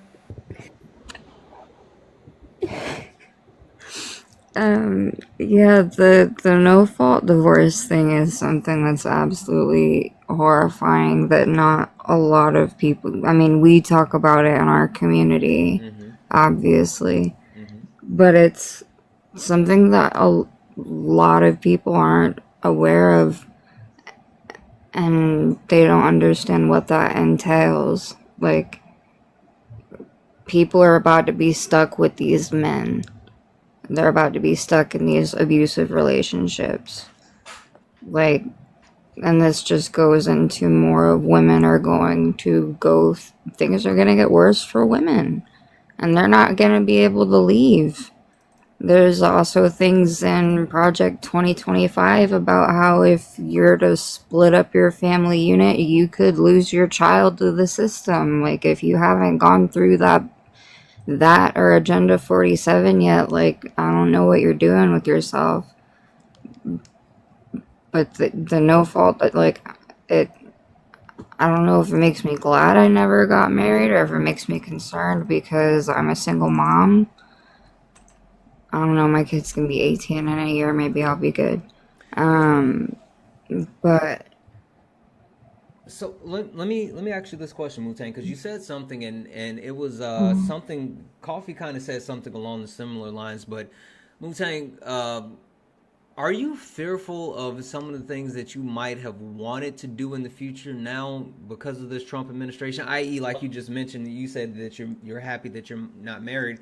Not I don't know if you plan on getting married or whatever, but like, do you think that there's a sense of fear in women now where they are worried about getting married because of them wanting to get rid of no fault divorce, having kids because of oh, how everything is? absolutely. Like I wanted to have more kids. At least, one more, maybe. I'm only 34. It's not too old to have another one. I've always wanted to have a bunch of kids, but it's very high risk for me. I would have to get my health in a better situation, and even then it would still be high risk. Like I said, I had 2 miscarriages. I almost unalived having my daughter, and then had a lot of complications with my son, so it would just be really risky. Fortunately, I live in Oregon, so for now we're safe as far as those rights go, but how long is it going to be until those rights are gone? Like, nationally, or federally, whatever. Yeah. So yeah, no, it's definitely thrown a wrench in a lot of things I was looking forward to or thinking about. Absolutely. Let me come back down to Jasmine for a second. Jasmine, if you don't mind me asking, because you sound like you're younger. Am I? I'm 24. Okay, you're 24. Are you married? Have kids? Anything like that? No. Okay. What are your thoughts as far as what I just said? I'm gonna answer that question, but after, can I respond to something? Yeah. Go right ahead. Okay. So to your point about my thoughts, I definitely am fearful about like what the future looks like, especially with my age. I feel like I'm at that age where I'm not I'm not young, but I'm not old. Like I'm young adult, still growing older, and what I envision that to look like now has to shift, at least for this current climate that we're in. And I think that has definitely been something, even like I have a good relationship with my mom, and we talk about it often of like, I want to have kids, I want to have a family, I want to get married one day. But with this current climate, it just really makes you have to sit back and question, like, is this even something to be thinking about right now? Like, is this even the time? Do I want to bring a child into this world right now? Like, so many factors because of what's going on. So that's that. But what I wanted to address to the champ's point about, the people on the left say you should leave your husband. I think something significant to point out here is the two scenarios are not even really analogous, because Trump bragging about overturning Roe and the phrase "your body, my choice," all these things are centered around stripping people who get pregnant of their bodily autonomy, right? It's about someone else controlling your bodily autonomy. Whereas women saying leave your husband if he's MAGA or withhold sex, it's actually the opposite. Oh, I'm sorry, schmex. It's actually the opposite. It's saying, like, use your bodily autonomy to not do something you don't want to do if this person doesn't align with your values or you don't agree with them. It's literally the opposite. So to say, well, what about you guys? Say, leave your husband. I think if a woman feels like because her husband is MAGA is now harmful to her or can pose a danger to her, is like maybe I should reflect on my marriage, is totally valid. It's her, it's her using her own bodily autonomy to decide, do I want to continue to engage with this person? Whereas What conservatives are saying is, I want to take bodily autonomy from other people. So the two are not even comparable. Yeah, no, absolutely. Coffee, I want to come to you. I want to hear your thoughts on that as well. Yeah. Here's the thing. AB was the reason they used, but it's so much more than that. It's doctors leaving states in massive numbers. It's every woman, regardless of age, now being at risk for cancers, for so many health issues, because we don't have that health care. It is, in my first pregnancy, I would have unalived if I didn't have that health care. And I'm terrified for every woman I know. I do just want to say two additional things. Go ahead. No rads, Ren, I am. You can now say that you have met somebody who was pretty much manipulated and pressured. I didn't, but almost forced into an AB by my ex-husband and his mom. So it was my choice. And the opposite, my daughter wouldn't have a choice if she wanted to. The other thing, DeChamp, you've talked about the your body, my choice, but you never said if you are pro-life or pro-choice. It's a good question. DeChamp, would you like to answer? Yeah, he never answered. Yeah, no, Ask me the that's question. fair. That's fair. Would you like to answer? So I am pro-life. I will say, when it comes to if somebody gets graved, or when it comes to the mother, the mother is going to, be unalive. I think those two conditions, I feel like that's fine. But other than that, no. We need to put. So that's my belief on that. I would like to respond to what DeChamp had said earlier about encouraging people whose significant other was voting for Donald Trump. I think it's wild that you guys would get upset about that. Especially the people who say they're pro-choice but are voting pro-forced birth. When, like, in the same argument, like when we had Zach here, was like, well, if somebody has a baby, I have to pay child support. Like, you're voting essentially in favor of that as well. When you're forcing people to give birth, you're also forcing yourself on the hook for child support. I mean, the crazy thing is like nobody could ever force you to be a parent. But if you did the deed and you so happen to get in a situation where you were court ordered to pay child support, like you're actually voting for that as well. And I don't know. I cannot, no matter how many times I have these conversations, even begin to make any kind of connection with the things that they try to say are logical.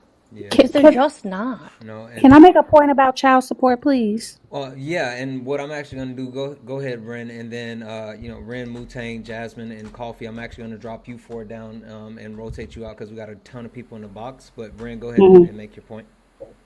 Thanks for having me. Thank you, Jasmine. Women pay child support, too. The reason that more women do not pay child support is because more women are the custodial parent. If men wanted to get their children and keep them, then the woman would be ordered to pay child support. Mm-hmm. I have seen it. Mm-hmm. Child support is not a gendered thing, it is about parenting time. Yep. Period, point blank, the end. So I need us to remove this thought process that somehow because men are the ones that pay child support, that means that, oh, the system is against men. No, the system is against absent parents, if that's the case. Yeah. So, I do need to point out some misinformation in the chat. Guys, when you sign your rights away, you are not signing away your financial obligation in many states. I don't have the list of which states put the two things together, but often when we talk about children, whether it's within a marriage that is ending or outside of marriage, visitation and child support are two separate legal issues. So you may be ordered to pay child support, but that doesn't mean you have visitation or access to the child. And when you sign your rights away, that means that you're signing away your rights to visitation, your rights to access to the child and participating in their life, not your financial obligations. That does vary in certain states. You can sign away both, but in most cases, and when I say most, I mean like there's a one-off every so often where a judge will allow you to relinquish your financial responsibility. So just want to be very clear about that. Yeah, no, Yeah. absolutely. And I kind of want to double down on a point that Ren made. Personally, I know someone, my uncle has received child support for all of it. He has 2 kids, and he has kept. Oh, what happened to the champ? Okay. You ran.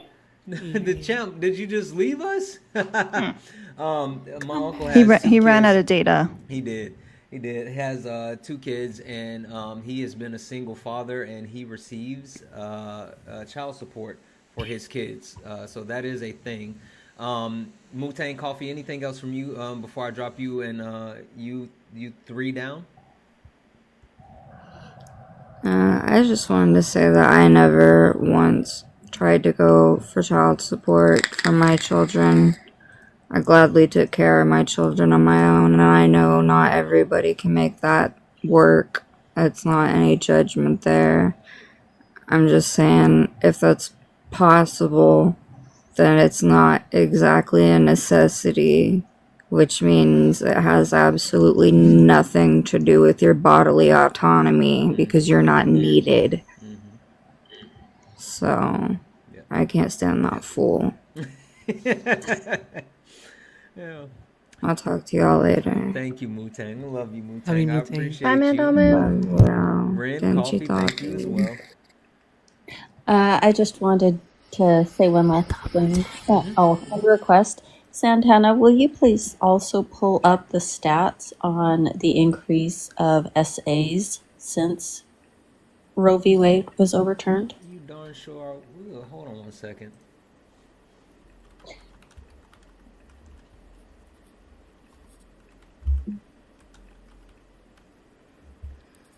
This is just more for informational for the chat and anybody else.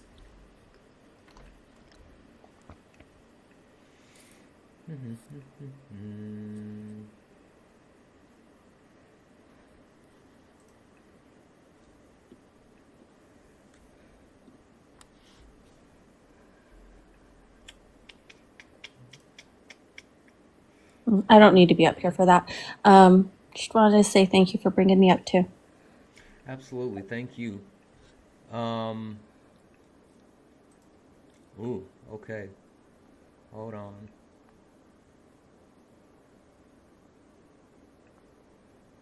All right, let's do this. 1 second here. Can you guys see that? I can see it. Studies Yes. estimate 64,000 pregnancies from grape in states that enacted AB bans post-Roe. This is a PBS article breaking down what it looks like, and yeah, it's ugly. If anybody wants to take the time to read that, you can find this. Again, it's a PBS article.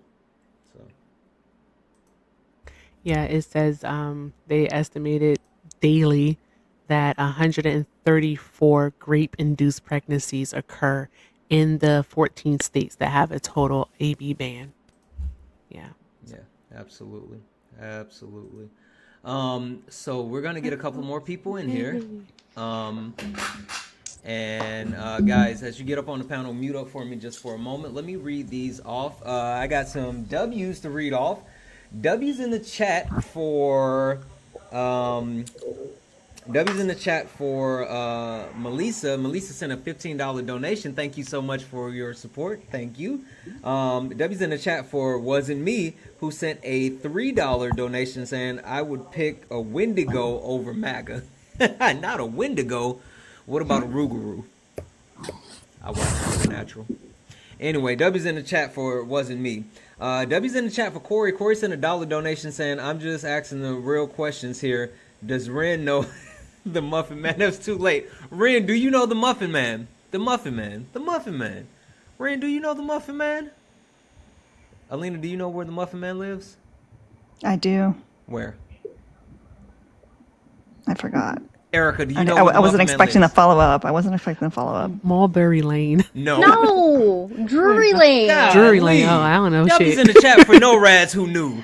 Go ahead. Y'all show no rats I some know love. random shit. I bet you the I'm like champ wouldn't have Mulberry, known. Drury. I don't know shit. I'm I tired. bet you the champ would have been The like, Muffin Man. How can y'all ain't tell me earlier? the only way the champ would know is if the Muffin Man was trying to give out ABs.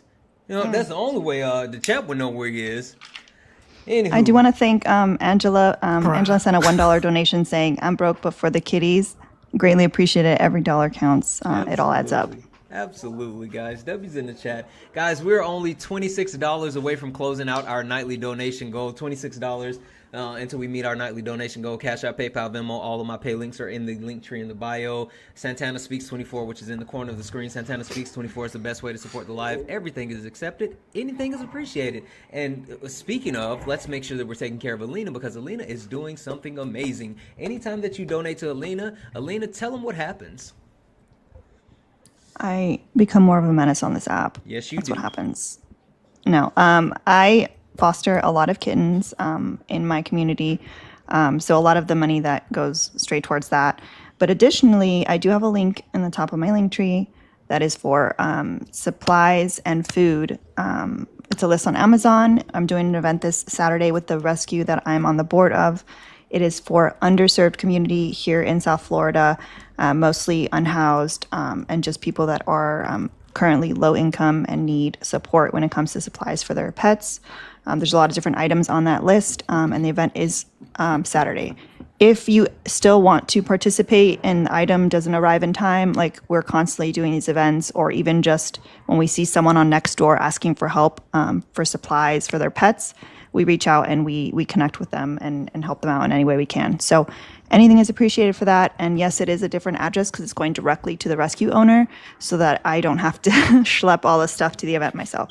Absolutely. Good stuff. With that being said, let's do quick introductions around the panel, and then we're going to get back into the conversation. So real quick, K777, what are your pronouns? How are you? What are your pronouns? What is your proudest moment as a woman or for women? And what are your expectations for women over the next 4 years under the Trump administration? Thank you. My pronouns are she, her. And my proudest moment as a woman was having my son and also supporting other women in their own choice. Absolutely. What are your expectations for women under the for the next 4 years under the Trump administration? Oh, this is hard for me. I was born in 1973, the same year Roe v. Wade was enacted, and my expectation is that we are the resistance in Santana and Alina. I really appreciate you all for continuing the fight that we could not close out. Yeah, absolutely. What is the saying? It's it's a dream delayed, not deferred. We're not done. We're absolutely not done. Unicorn, how are you? I'm doing well. How are you? Wonderful, wonderful. Unicorn, what are your pronouns? What is your most proud moment as a woman or for women? And what is your expectations for women for the next 4 years under the Trump administration? You stole part of my answer with that dream deferred reference. So, yeah, I'm they, she. Honestly, my most proud moment for women would be, it's a micro moment, but it's meant so much to me, is my Latina students this semester, because most of my class is women. I teach first year college comp, and most of them are women of color, and watching them scrap and fight, even with family members who voted against their best interests, and their ability to express how they feel while also moving forward with their lives and trying to navigate all that at once. Seeing the solidarity and the mutuality in them is just really beautiful for me. And what do I see for the next 4 years for women? Well, what I was going to say was a lot of dreams deferred and some dreams destroyed, because there are some things you can't come back from, no matter how hard you try. And that sounds a little dark, but no. Listen, like I told Erica earlier, like I would love to be as optimistic as possible, but I also want to be as realistic as possible. And it's not going to be all sunshine, rainbows, and puppies, or in Alina's case, kittens. But we have an understanding, and as long as we're clear-eyed and focused, we can move forward. So, perfect. Thank you. Boo, are you okay? Breathe, Boo. Put your hands up. Breathe, Boo. Like my grandma said. Boo, are you okay? Yeah, I got choked on some Pepsi. Okay, Careful with the Pepsi. Try some water. I mean, that'll... I do that too. Okay. Boo. What are your pronouns? What is your most proud moment as a woman or for a woman? And what are your expectations for women over the next 4 years under the Trump administration? I'm she, her. I'm also a gay person. My proudest moment is definitely having my daughter. Her name was Symphony. I lost her to sickle cell anemia at 40. No. And it's been difficult. Very difficult. But I see the progress and everything that they're making, which I wish you were here to get that progress through gene therapy. You know, they're going to manipulate the genes so that the cells can flow in a circular motion, a full circle, and not be scrappy, Anyway, I'm not totally clear as to what my fight is because of my loss of my daughter, and then the month before I lost my brother. So I'm going through some changes right now, but I am in the fight for women's rights, because I don't understand how, some people say, okay, I'm pro-life, but you're not for pro-life after the baby is born. Yeah, no. You're not the government under Trump, the things that he wants to take away are the very things that help support the child when the child is born. Mm-hmm. So how can you be pro-life and not pro-living? Absolutely. And you know what's funny? That's the conversation that I've been having, and we will continue to have. And as a matter of fact, we're going to come to the champ in just a minute, and we're going to see if we can get him to answer that question, Boo. But do we have to? No, we do. We just do. Kidding. But that's the question. Like it's a lot of people say, "Oh, I'm pro-life," but like, what happens when the life is here? Or you see something like what happened at the Christian school in Wisconsin today. Right. Like you don't do the things to take care of the lives while they're here, and that's why No Rats called it out and say you're pro forced birth. Like there's a Right. difference. Yeah, I caught you chewing. Anyway, Boo, go on mute. I'm for me always just- eating. Yeah, I get it. Go on mute for me just a moment, please. Roro or Roro underscore Junior, how are you? Can you hear me? Yes, I can. Okay. And Roro, what are your pronouns? What is your most proudest moment as a woman or for women? And what are your expectations over these next 4 years under the Trump administration for women? Okay, I'm a she, her. My proudest moment is having my twins after 7 years of infertility. They are 2 years old. I struggled a lot. I went through a miscarriage. I almost lost my life bringing my twin into this world. So that's my proudest moment. What I'm scared for the next 4 years, I'm a nurse in a juvenile detention center in Dallas. I see a lot of girls coming through that have been essayed through human trafficking. That have been abused by their parents, siblings. I have saw a lot of stuff, and they are not. How can I say? They get blamed for being girls and being rapes and all that. So that's one thing I'm scared is gonna happen more and more Yeah. when he's in office. Yeah, no, listen, and that's why I think Coffee was so amazing to call out the statistic as far as the uptick in essay since the overturning of Roe. I feel like it's something that's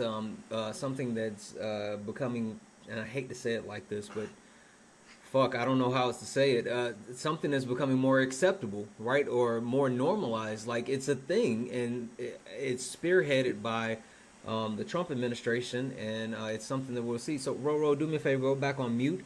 The champ, I'm gonna come to you in a second. I have some donations I have to read off, but I want you to think about this because I'm about to give you the floor next, and I would really like to hear what you have to say to the women on this panel because you've heard multiple women kind of give their thoughts around like what the next 4 years are going to look like, what worries them, and even you've heard multiple talk about their actual testimonies when it comes to childbirth and that experience and things along those lines. And I guess my question for you is, after hearing all of these different women give you their testimony and their thoughts, how can you still support someone who is actively doing things that's not in their best interest, that's gonna harm them and negatively impact them in so many different ways? So I want you to think about that for a second. I just want to read these off real quick. W's in the chat for Eugene. Eugene sent two $2 donations to the nightly donation goal. W's in the chat for Eugene. And W's in the chat for Sonia. Sonia sent a $1 donation to say, I forgot to ask while on the panel, did you all see the Attorney General in Texas suing the New York doctor for assisting a Texas woman with AB? Yes, and I can't remember if it was you, Erica, or if it was a Black historian, but someone I think it might have been the Black historian. It might have been the Black historian, or it was, I don't know. One of you were talking about that and said that That was No Rats. Was it you, No Rats? That was saying That was No Rats.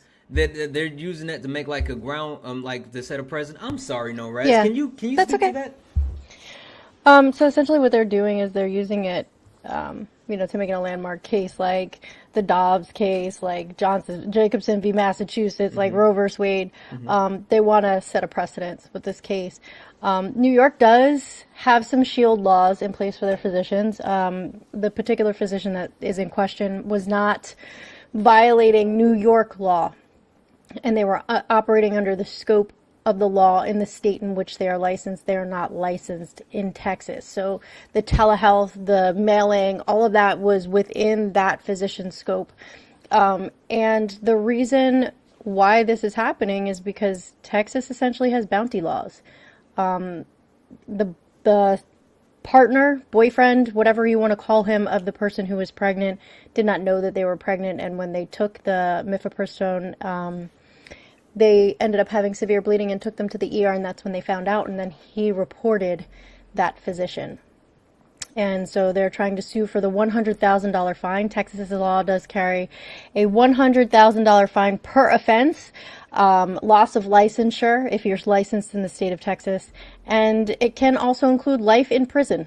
So that is why we see a reduction to access and care, not just for abortion, but reproductive rights. So they want to make this case go all the way up to the Supreme Court so that it can become essentially the law of the land. Yeah, yeah. Mm-hmm. Listen, no, Raz, I told you, my memory might not be the best, but I remember when I hear smart stuff. And I told you, I hear not you you, talking not all you the thinking time. all women sound the same. Listen. Confusing all of them. At least I didn't say all black people look the same. I mean, you know, I could have said that, and you know me, I would say that. Oh Lord. You know I would say it. Moving on. Yeah. With that being said, guys, we still only have $21 left in the nightly donation goal to close that out. So Cash App, PayPal, Venmo, all the pay links are in the bio. Santana Speaks 24. We can take care of that. And Ty, actually, we have $20 now because Ty just sent a $1 donation, and Ty said, "Late nights with Santana." Whoop whoop. Absolutely. W's in the chat for Ty. What up, Ty? Thank you, guys. So now we only have $20 to close out the nightly donation goal. And again, Alina, I know you're probably getting tired of saying this, but as soon as I have it down, I'll be able to ramble it off with my PSA. So don't worry. Maybe by Wednesday, maybe. Erica, how long did it take for me to get the women's thing down? A week and a half. So there's that. Anyway, may the force be with you. Alina, tell them what happens when they donate to you, please. Well, I foster kittens, so most of the money and donations goes to the foster kittens because I supply all that on my own. But we are doing something kind of special this Saturday. It's for a rescue that I'm on the board of. We are doing a food and supply drive for underserved community here in South Florida, mainly unhoused people with pets or people that are low income. So there is an Amazon wish list at the top of my link tree, and it is for supplies for that event. If you feel like it's not going to arrive by Saturday, that's okay. We do these kinds of outreach pretty often, even if it's on a one-to-one basis, like if we see someone on next door.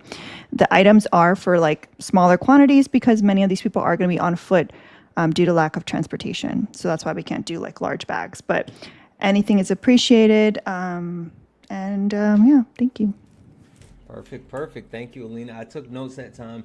I probably just need to hear you say it like one or two more times, and I'll give you a little No, I got it. elevator speech for next time. Seriously, I seriously wrote it down, and that's how I had to remember the stuff that Erica gave me. Once I wrote it down, right? He had it. He had it. Yeah.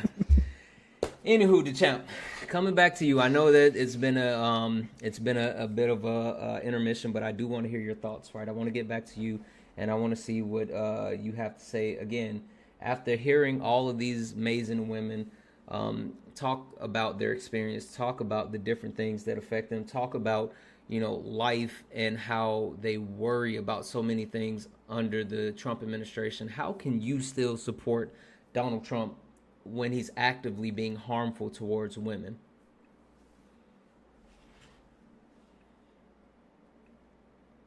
The champ, are you there? Did you put your? Oh, okay. I was about to say, did you put your phone down and walk away? Oh, I'm sorry. I was listening. No, so I'm going to answer that question. Can I ask the question for the panel though? Is that okay? Yes, but can you answer it first? Well, okay. So your question was,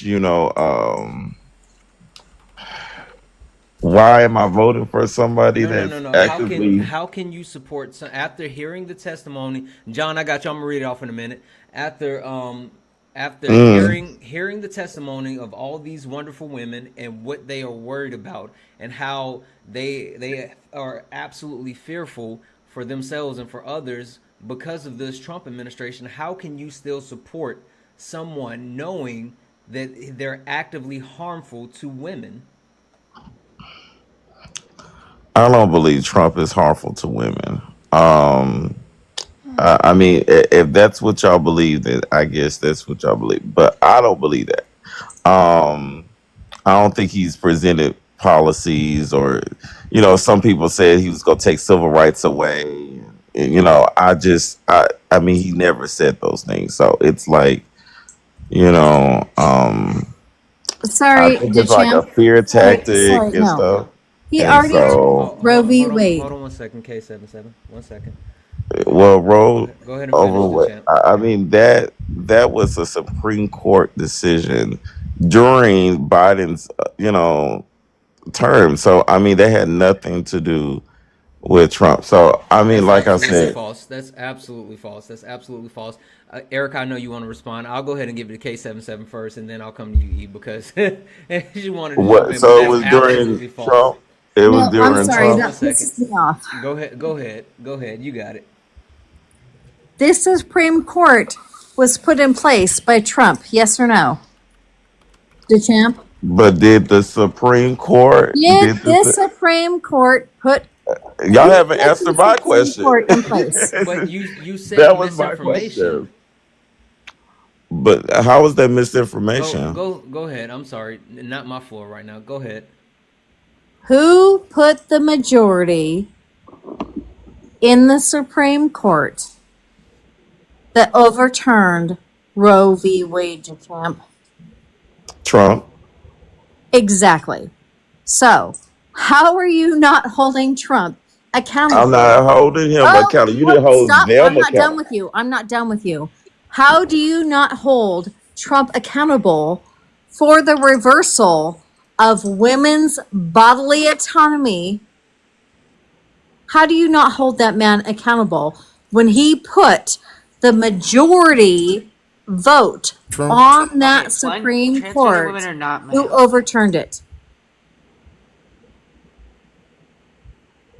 Are you done?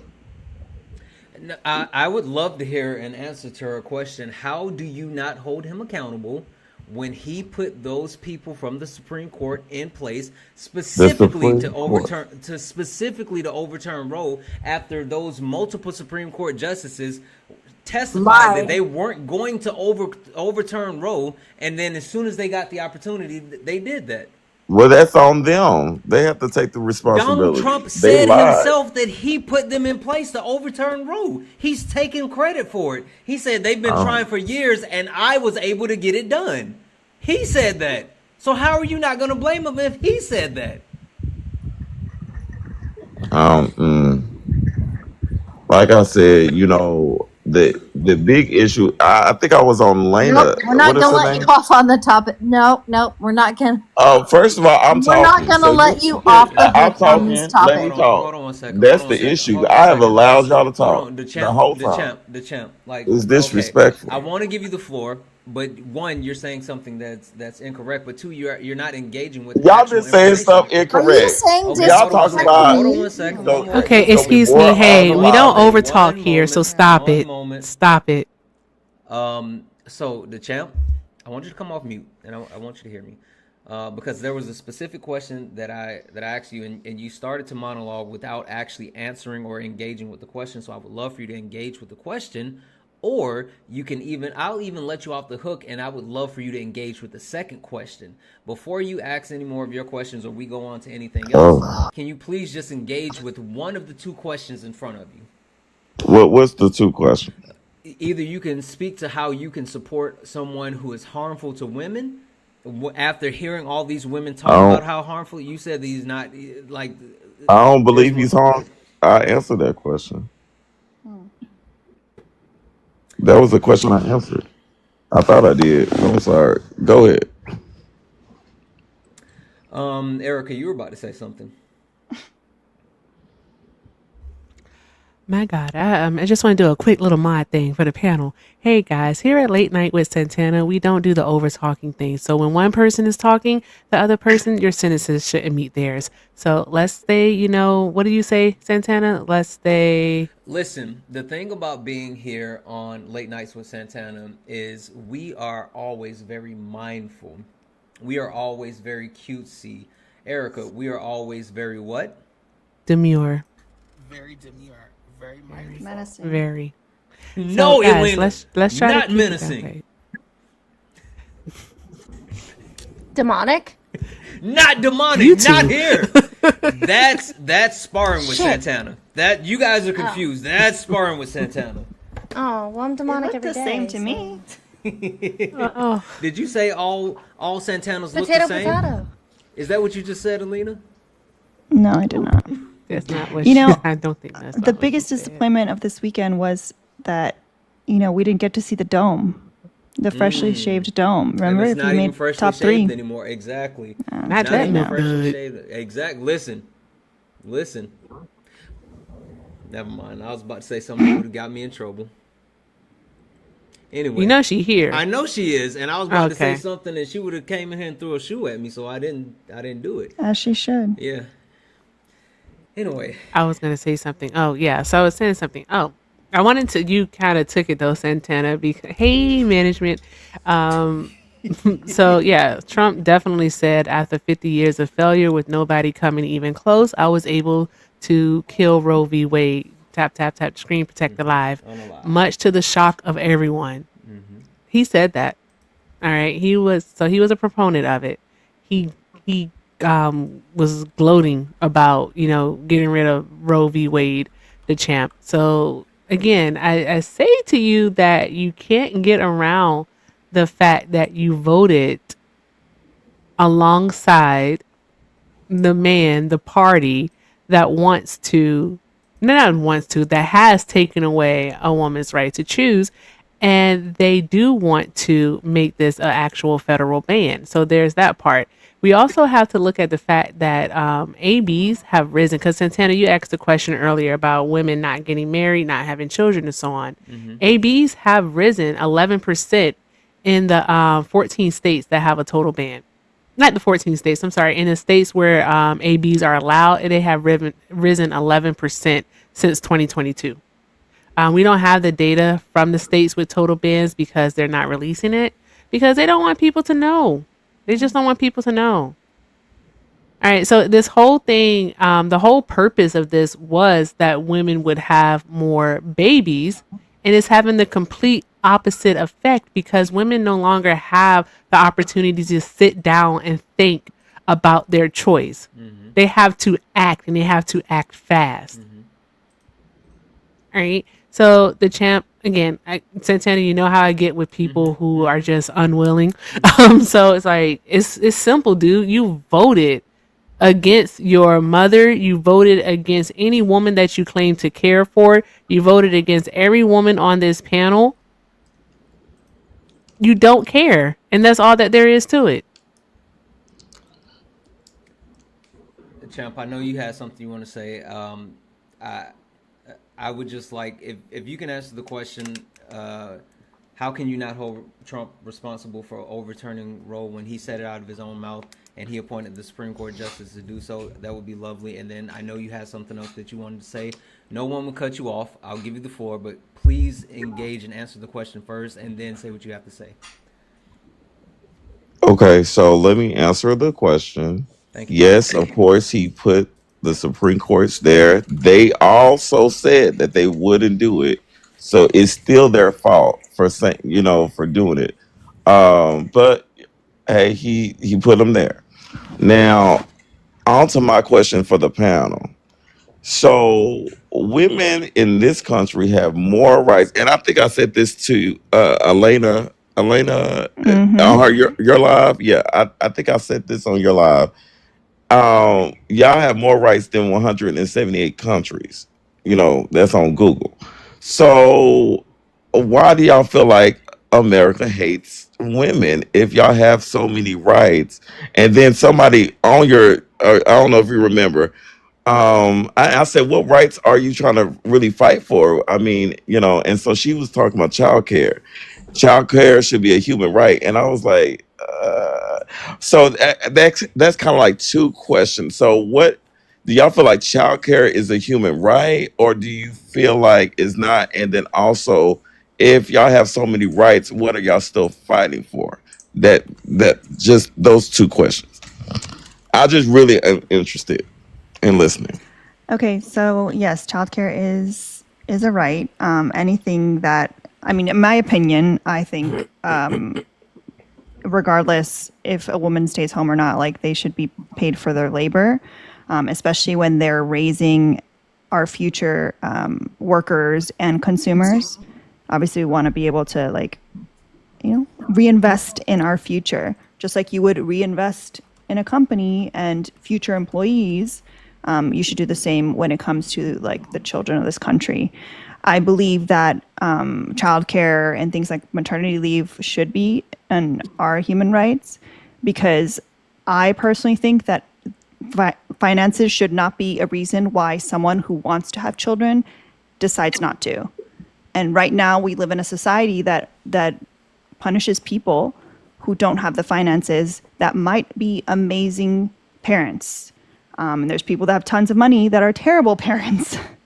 So I don't think finances should be something. And if you look at the numbers, the majority of people leaning towards AB are people that don't have the finances or feel like they cannot support it for whatever reason. So yeah, I do feel like it's human right.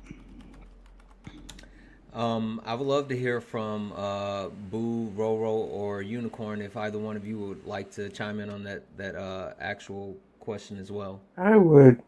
Go right ahead. Okay. Have you thought about this? This is to the guy. I forget your name and I'm sorry. I just see the loser. Oh, the champ. The champ, the loser, the laser, the the Dilapidated. champ. Okay.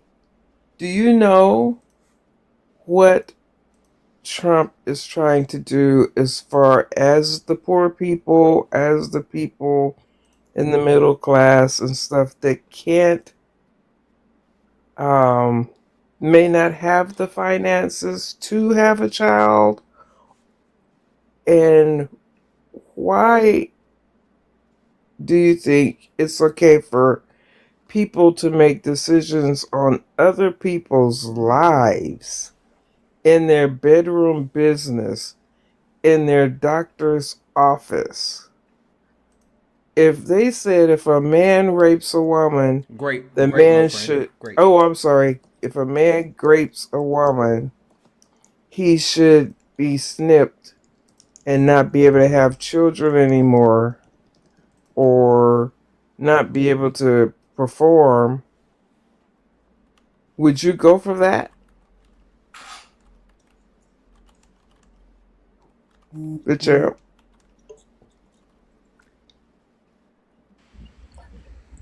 I'll answer your question after, you answer mine. I don't mind answering your question. I just want to stay on topic. Okay, so yeah, Boo, can we have you answer the champ's question directly first, and then we'll have him answer yours. Real quick, high level, the champ. Can you just restate your two questions? Do you feel like child care is a human right, and what are the rights? I guess since y'all have, a lot of rights now, what are the rights that y'all still are fighting for? So that's pretty much it. I think childcare is. I mean, because okay, there's a side of the country, or poor people throughout the country, that say you must have their child. And even if you can't afford to,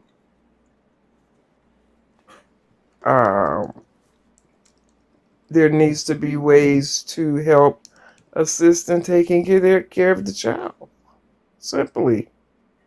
You either want people to just have children and go off into the land and forget about them, or have a system such as today to help people that can't afford to take care of their children.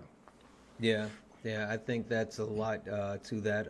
Erica, Noraz, did either one of you want to add anything to that as well?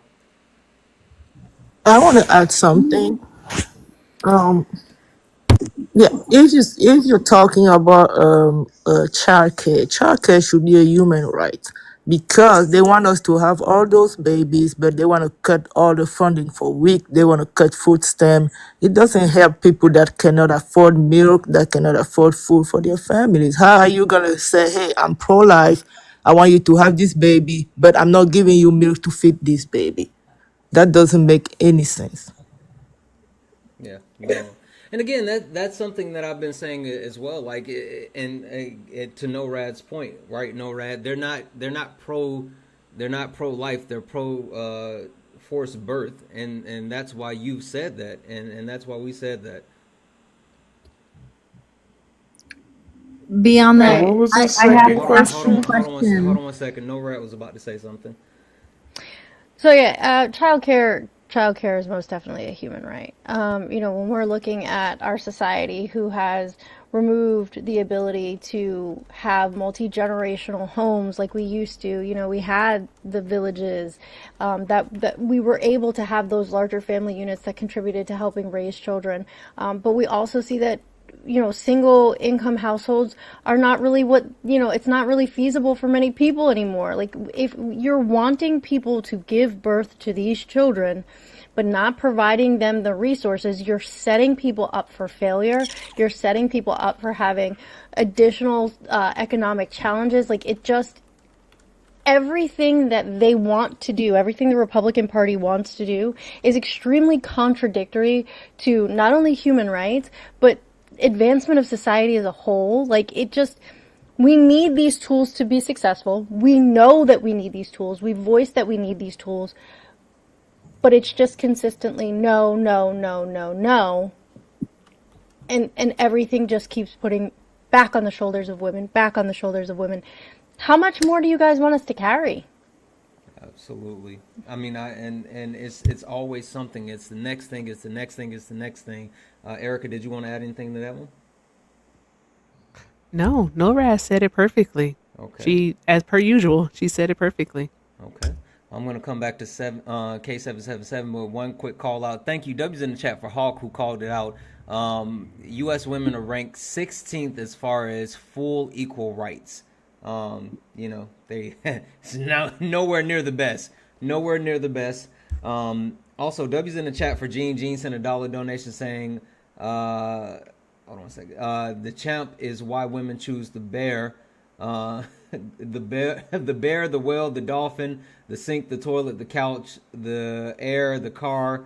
You took a shot at me. Food, the bear, alcohol. Basically, choose everything except the men. Absolutely. W's in the chat for Amy, who closed out the nightly donation goal with a $25 donation. Said, been away for a bit. Great panel. Thank you so much. Thank you for the $25 donation. You're amazing. Welcome back. I'm glad to see that you're here. W's in the chat for Kevin, who sent a $10 donation. Thank you so much, Kevin. W's in the chat for Kevin. And also W's in the chat for Ty, who sent $1 for the Show Your Dome. You can't give it to the people for $1. Come on. Listen, I have said you don't understand how much shame I don't have. I am not above doing something strange for a little piece of change. And when I say a little piece of change, I am quite cheap. $1, I will take it. All right. Yeah. W's in the chat for Eugene, who sent a $2 donation. Thank you so much, Eugene. Absolutely. And for that, you guys get Mao in a sweater. Absolutely. Guys, please keep tapping the screen, sharing the live. But more than anything, let's keep taking care of Alina, because Alina is doing something amazing. Alina is actually helping raise money. Of course, she has her foster kittens, but this Saturday she's doing a food and supply drive for people in Florida mainly who have pets that are homeless. I don't have all the information, but listen, there's an Amazon wish list in the link tree, and something about shelter quantity. He's trying so hard. I am. I got notes. I just couldn't write them down fast enough. I got notes though. So Alina, fill in the gaps. I promise you, I'm gonna get it soon. Oh God. I'm gonna start from the top. I'm gonna have to start from the top. Go ahead. I foster kittens. I'm also on the board of a rescue. This Saturday, we're doing a event for an underserved community here in South Florida, mostly unhoused people with pets and also people that are lower income, to provide them with food and supplies for their pets. I do have a link at the top of my link tree that is a wish list on Amazon for these supplies. So yeah, send away. And if you can't send it until later in the week and it doesn't arrive, that's okay. We'll still be passing out supplies in the future. And we do also have a lot of just local need in general here in South Florida. This is one of them. What was the thing about the shelter quantity? Because you said something about the smaller quantities. Oh, Oh, because yeah. they're walking. Yeah, so the reason why we're not like is usually, you know, people obviously want to get a bigger bag of food because it'll last longer and it's more economical by the pound. But these people are likely without transportation, so they will be walking to and from the event. So we want to do smaller bags so that they can, you know, travel easier. Okay, I'm gonna get it next time. I got my We'll notes. see. Exactly. K777, you had something that you wanted to say to the champ.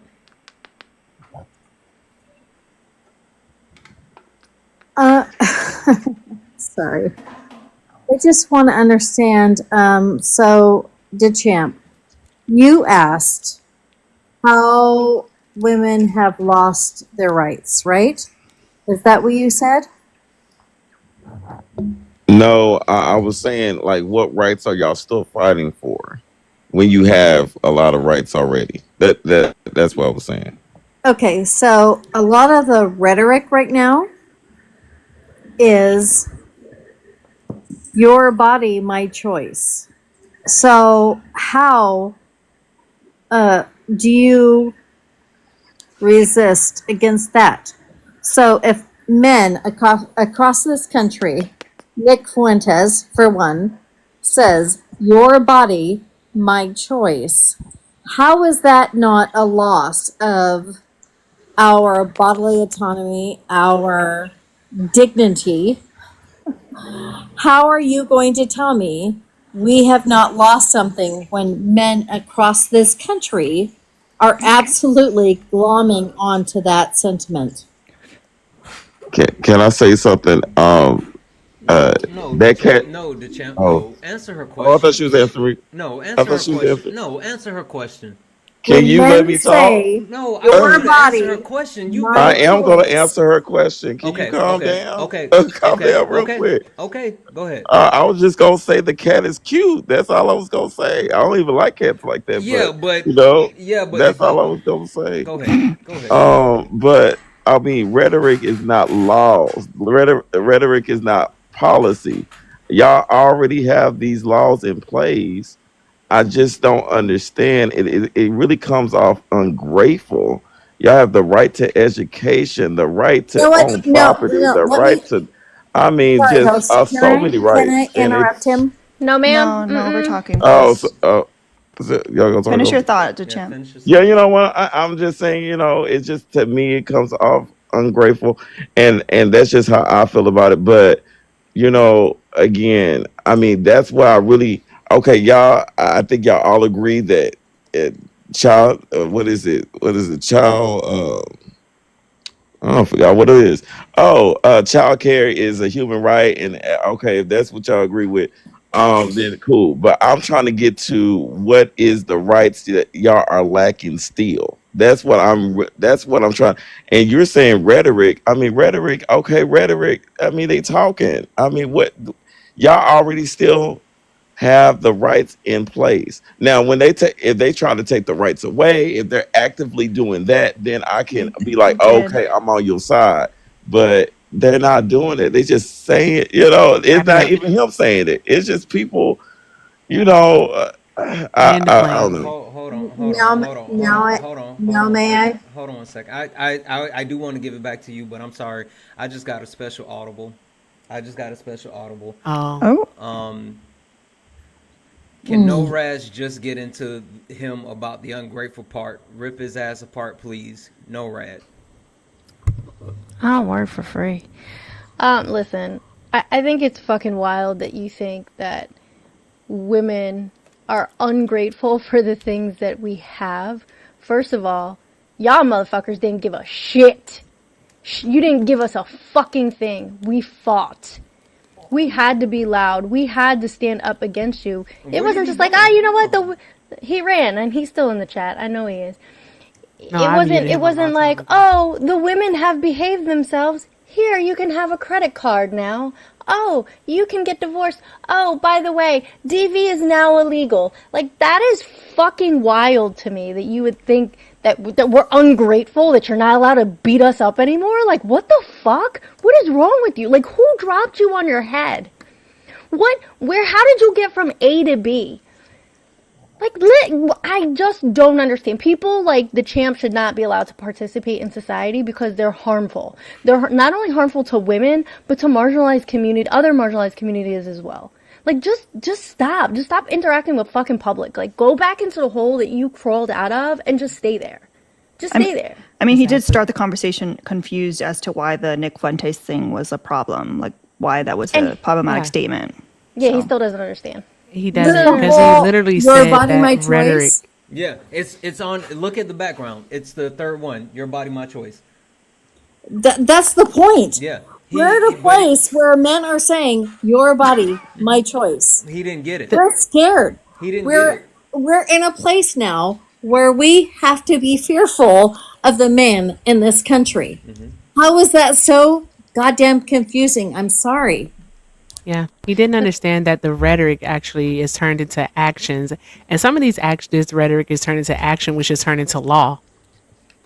So he doesn't quite seem to grasp that idea just yet, that actually happens, that, you know, these laws, these bills, these policies start off as rhetoric.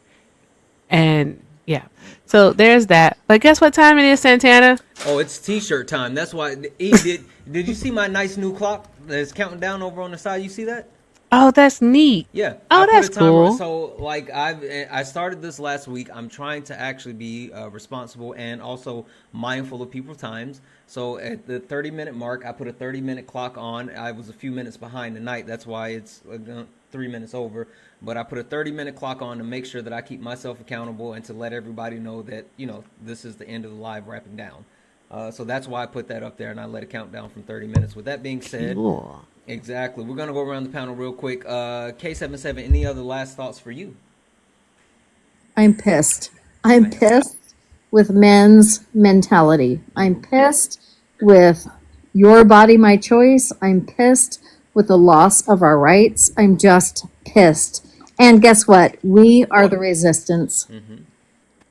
Absolutely. Well, listen, I know you kind of came in on the late end of all of this, but I will just throw this out here to you real quick. We're not done with this topic. This is our topic for the week, so you're going to have an opportunity to make your voice heard more. So I definitely need you back, okay? Thank you. Thank you for you and your advocacy. Thank you. I'm going to drop you down, my friend. Unicorn, any last quick words from you? I know you didn't get to speak much at all, so you have to come back because we barely got a chance to hear from you. Yeah, that's very sweet. Thank you. I will. I am proud to be the worst GD nightmare of MAGA. I'm a feminist scholar. Worst, I'm a feminist of disability studies scholar, so deal with that, folks. And what I wanted to say really quickly, and it's already been touched on, the AB issue is a tool that was developed during the 1970s moral majority, a little bit before that, but 1970s moral majority movement by Phyllis Schlafly and others like that, in order to instill Christian nationalism. This was not an issue for most Christians before that. And what I'm sick of is rhetoric turning into action, turning into law around my womb that I don't even want, that I would yeet into a volcano if I could, being weaponized against me and against other people who have uteruses. That's what I'm tired of. And that's why we aren't stopping.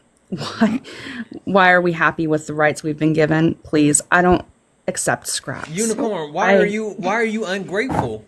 I don't know. Why are you ungrateful? Oh, gee, I don't know. Maybe the Equal Rights Amendment could be passed. I don't know. That's, just been sitting, chilling for a while. So, yeah. That's why I'm pissed. And that's why I'm still fighting. And fighting Oh, I didn't know I was still on the big screen. Sorry, I was having a moment. You are so Wow. good. But yeah, so that he brought up a lot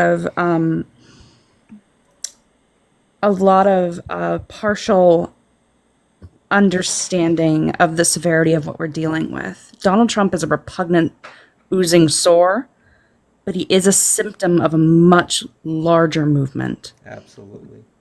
And he can be held responsible for participating in that movement. So, and I want to thank you, Santana. I was on here when I was going through a crisis with my mom, emergency gallbladder surgery. She's okay now. And you guys you were very sweet and supportive. I remember. I'm so happy to hear that. I'm so happy that you're able to come back and tell us that. Thank you. Think good thoughts, because I've got 10 PhD applications out in the universe. So, in states that I feel I'll be reasonably safe in. Woo! I shouldn't have to make that choice. Well, just like this old guy told me and Noraz and Erica earlier, you gotta think positive, right? That's what Coach said. You gotta just be positive. You just gotta be positive. Just gotta be Punch positive. that bitch in the throat. I hope for the best, prepare for the worst. Exactly. So, you know. Exactly. Yeah. All right. Well, I'm gonna drop Thanks you for down. having me Thank up, you, guys. I'll man. be back. Thank you.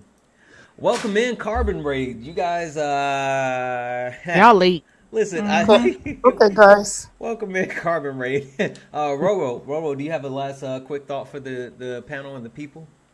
Yeah, I wanted before that guy ran away. I wanted to ask him if he has a daughter, as somebody said to her, "My body, my choice." How he gonna feel about it?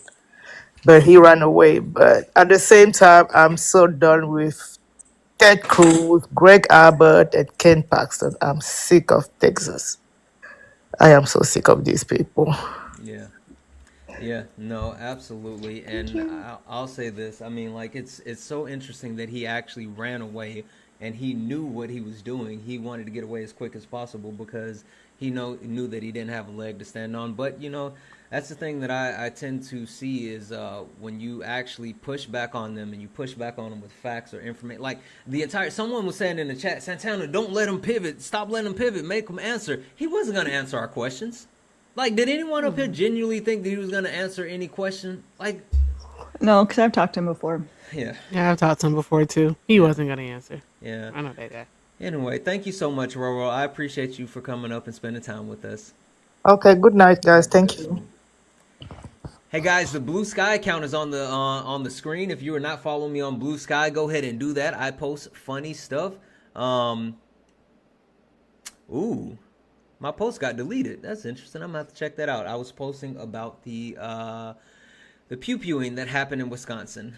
Anyway, follow me on Blue Sky. I'm kind of funny and I have a good time, and I'm a lot less unfiltered on Blue Sky. Why are you lying to them? Who's lying? You. About what? Being funny? Listen, I might not be smart, but I'm hella funny. I'm just kidding. I am not the sharpest spoon in the drawer, but I am damn sure funny. Mouse said no. Do you hear that? Mouse said no. Yeah. E, what do you have for the people? Any last thoughts?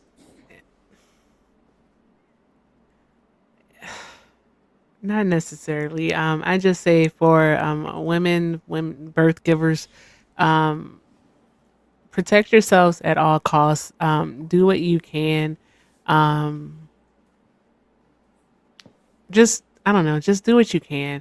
I'm not in your position because I can no longer have children, but I can just say do what you can to take care of you. If that means abstaining, then abstain. Be celibate. Do what you gotta do. If that fuck it, if that's what it means, then do it. Keep fighting. I don't know, Santana. I just don't know. What the hell can people do? You want to know what's super interesting? So what What? this topic originally was gonna be? What? The 4B movement. Oh, now I don't fuck with that. Yeah, that's what I originally thought of. But then the more I sat back, listened, paid attention, I was like, I think this is better than leaning into the 4B topic. Yeah. So I don't fuck with that. And I don't they're not okay. They're very that became a whole thing that was anti-trans. I didn't like it. yeah. The more I learned about it, I was like, nah, we can't do that. So Yeah. anyway, I appreciate you so much, E. Thank you. You kept me 8 minutes later than I wanted to be. I am Well, very hungry. I'm gonna go find food. As long as you don't eat Taco Bell, you know it give you the bubble guts. Whatever. I'm gonna send you my invoice. I'll see you. All right. Thank you. All E. right. See you, Raz. See you, Alina. Have a great night, guys. Good one. Hey guys, right now the YouTube is on the screen. If you're not following me on YouTube, please go ahead. We dual stream on YouTube, Twitch, and also here on the TikTok. And you know, January 19th is approaching fast. It's a little bit unsure as far as what's happening, but get over to the YouTubes, and we're trying to build that up as well. So subscribing there is free, right? Let's do that. No Rads. How does it feel to go all night on the panel? Like you look like you're ready to call it. Nora's My has been neurospicy streaming all day. I know. fucking with me a little bit. Yeah. So first, I'm gonna give a little shameless plug. If you guys followed me here tonight and you're still in here, please go to my link tree. I put my main TikTok account in there. So when my banana is over on the 18th after midnight, I guess the 18th after midnight, so like early wee hours of the morning, I will be back to making men feel all of their feelings in a big way, crashing out on my platform. Santana, Alita, thank you so much for having me come up here. I intended on just lurking in the comments. I'm so glad. But here we are. If you're gonna lurk, you can't comment because that's when we pull you right back. I would have put you two right side by side. That's why I was like, where are you at? Well, if you guys ever want me to come back, please, I would love to. I love being on your panel, Santana. Of course, my baby daddy number 3. Oh my gosh, I'm working my way up. She's getting Working her I way up started the at 15. I was baby She daddy started number at 15. She's working her way up.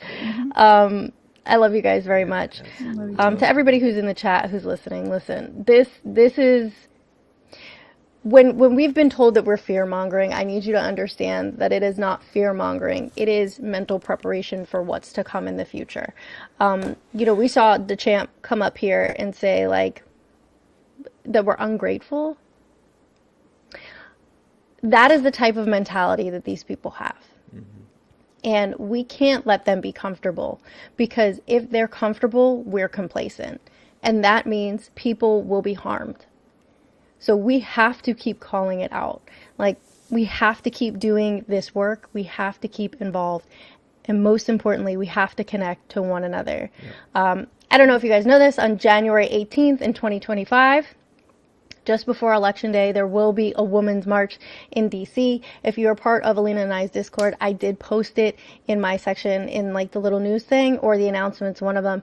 So if that's something that you're interested in participating in, look up the information.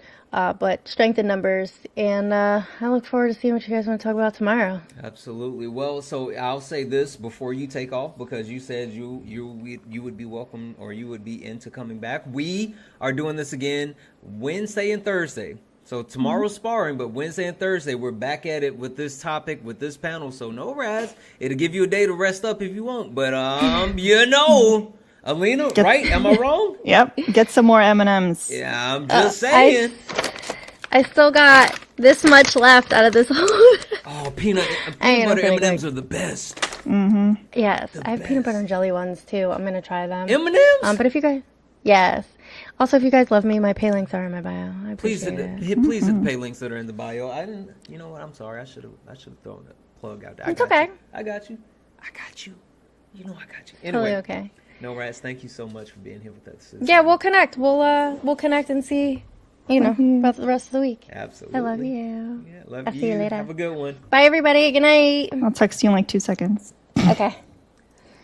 Guys, I'm going to try this real quick. I don't know how this is going to work, if there's going to be echo, but let's see. This real quick. I don't know how this is going to work, if there's going to be echo, there's but an let's echo. see. This real quick. I don't know how this is going to work, if there's going to be echo, there's but an let's echo. see. This I real can quick. hear I it. don't You know can't how this hear is it? going to work, if there's going to be echo, There's but an let's echo. see. This I real can quick. hear I it. don't know You how can't this hear is it? going to This work, is if there's going to Twitch. be echo, There's but an let's echo. see. This I real can quick. hear I it. don't You know how can't this hear is it? going This to work, is if there's going to Twitch. be echo, There's but an let's echo. see. This I real can quick. hear I it. don't You know how can't this hear is it? going to This work, if is there's going to Twitch. be I don't echo, hear but any let's echo. see. It's like an infinite loop. This real quick. If there's going to be I don't echo, hear but any let's echo. see. It's This like real an quick. I don't know infinite how this loop. is going to work, if there's going to be I'm echo, like but this let's little see. case It's like right an now. infinite loop.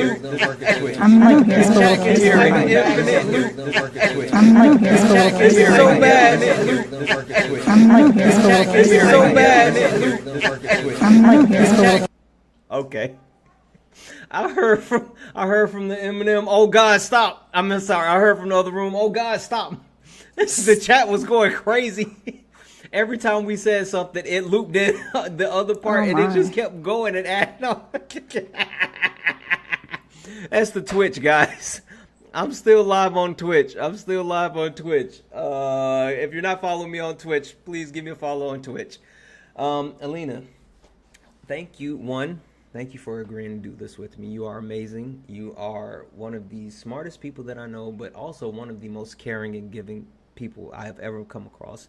You know how much I appreciate you, and I am just honored to have you here doing this with me. I love. You're gonna make me cry. Well, no, seriously, I genuinely love when you like this conversation. It's so interesting to hear this conversation on a daily basis, and then the insane stuff that you actually get from these people to try to justify it, and how they just completely can't get off the idea of, the United States hates women, and they have no justification for it. And I'm running the topics of marginalized communities, but I think this is something that we have to dig into, and I'm proud to have you here digging into it with me. So thank you for that. Yeah, I definitely think that, we might need to be doing this more often, maybe like once a month or something, because it's going to be an ongoing thing. And like Norad said, we can't get complacent. Yeah. No, she stole my thunder because what did she say? And we're not fear mongering. And that's the whole point. Like, the reason why I'm doing these topics and the reason why we've been talking about this, it's not fear mongering. It's trying to prepare our communities to let you know, like,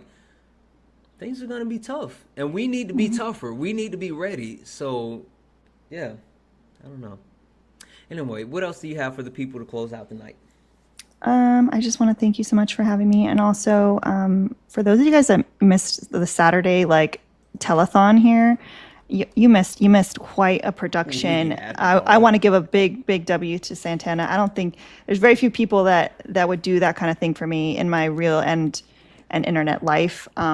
So huge appreciation to that. We didn't make top 3, but we made number 11 out of 20, and we're so proud. Our Goon Squad is so proud, and it's grown so much. So thank you so much for doing that, and Adi too, for bringing in other big creators who also joined the panels too. Can I just say as well, though, how it was supposed to be an hour, and we did it for 4 hours. It was a telethon. And everybody just kept coming in, and more people and more fun and more laughs, and it just got bigger and bigger. It was a lot of fun. I was so tired though. I know. I was like, can we please end? I can't anymore. But on the topic, I think it's so important that you've been having these panels, and I do love how you've been creating like a focus for each week, because I do find that, when we have too many things going on, it's like so much intersects that it's like it gets muddy, and having a moment to kind of highlight each group and what the specific struggles are going to be for them is amazing. And I do appreciate that, you focused on having women and femme voices here on the panel today. But yeah, like Norad said, don't get complacent. The fear mongering thing, like, even I didn't think Roe would ever be overturned. Yeah. I really because the polls said that it was unpopular, even with Republicans, but they had their opportunity and they went for it. So I think that we can't let our guard down, and we really have to prepare for the worst. So as sad as that is. Yeah. And also, all hail Chairman Mao. All hail Chairman Mao. Guys, we are gonna go raid Liv. Let's go raid Liv. It's Liv 2 BGR 8RR. I know that's a little bit challenging, but we're still gonna do it. We need everybody over to raid Liv. Liv 2 BGR 8RR. Liv 2 BGR 8RR. Let's all go raid Liv. Santana raid. Let's get over there. Let's get there in force. Show Liv some love. I will be there. Everybody get in there. Santana raid. Spam his chat. By the time that I get there, I want to see everybody lighting up his chat. I just want to see Santana raid everywhere. I want to see sending heart me's going nuts. Exactly. Go crazy. Matter of fact, when we get in there, come in, make a boom. It needs to be a show of force. Let's go to Liv's Live. Let's Santana raise, send the heart meets, do all the wonderful things. Give them a follow if you're not. Let's get over there. I will see you there. Matter of fact, don't meet me there. Beat me there. Alina, thank you so much. I will see you again. We're going to do this again Wednesday night. I love you guys. Thank you for the shares, be taps, here. likes, all the wonderful things. And as always, peace.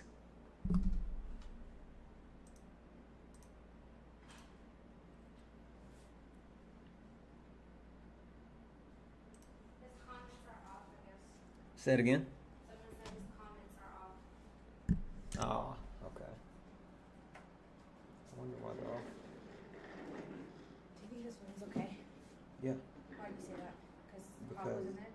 Yeah. You think she just overslept? Hopefully she was just sleeping. That's so not like her. Oh, he's not saying anything. His comments are off. Yeah, but he's also not saying anything. He might just went to sleep because he didn't really have anybody in there.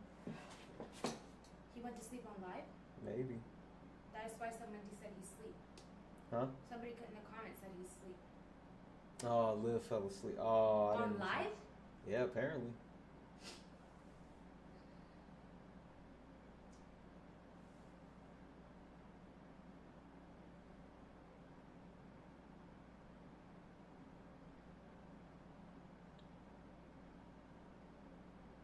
I've never tried to send him a raid and, oh. Hold on. We're still live on YouTube and Twitch.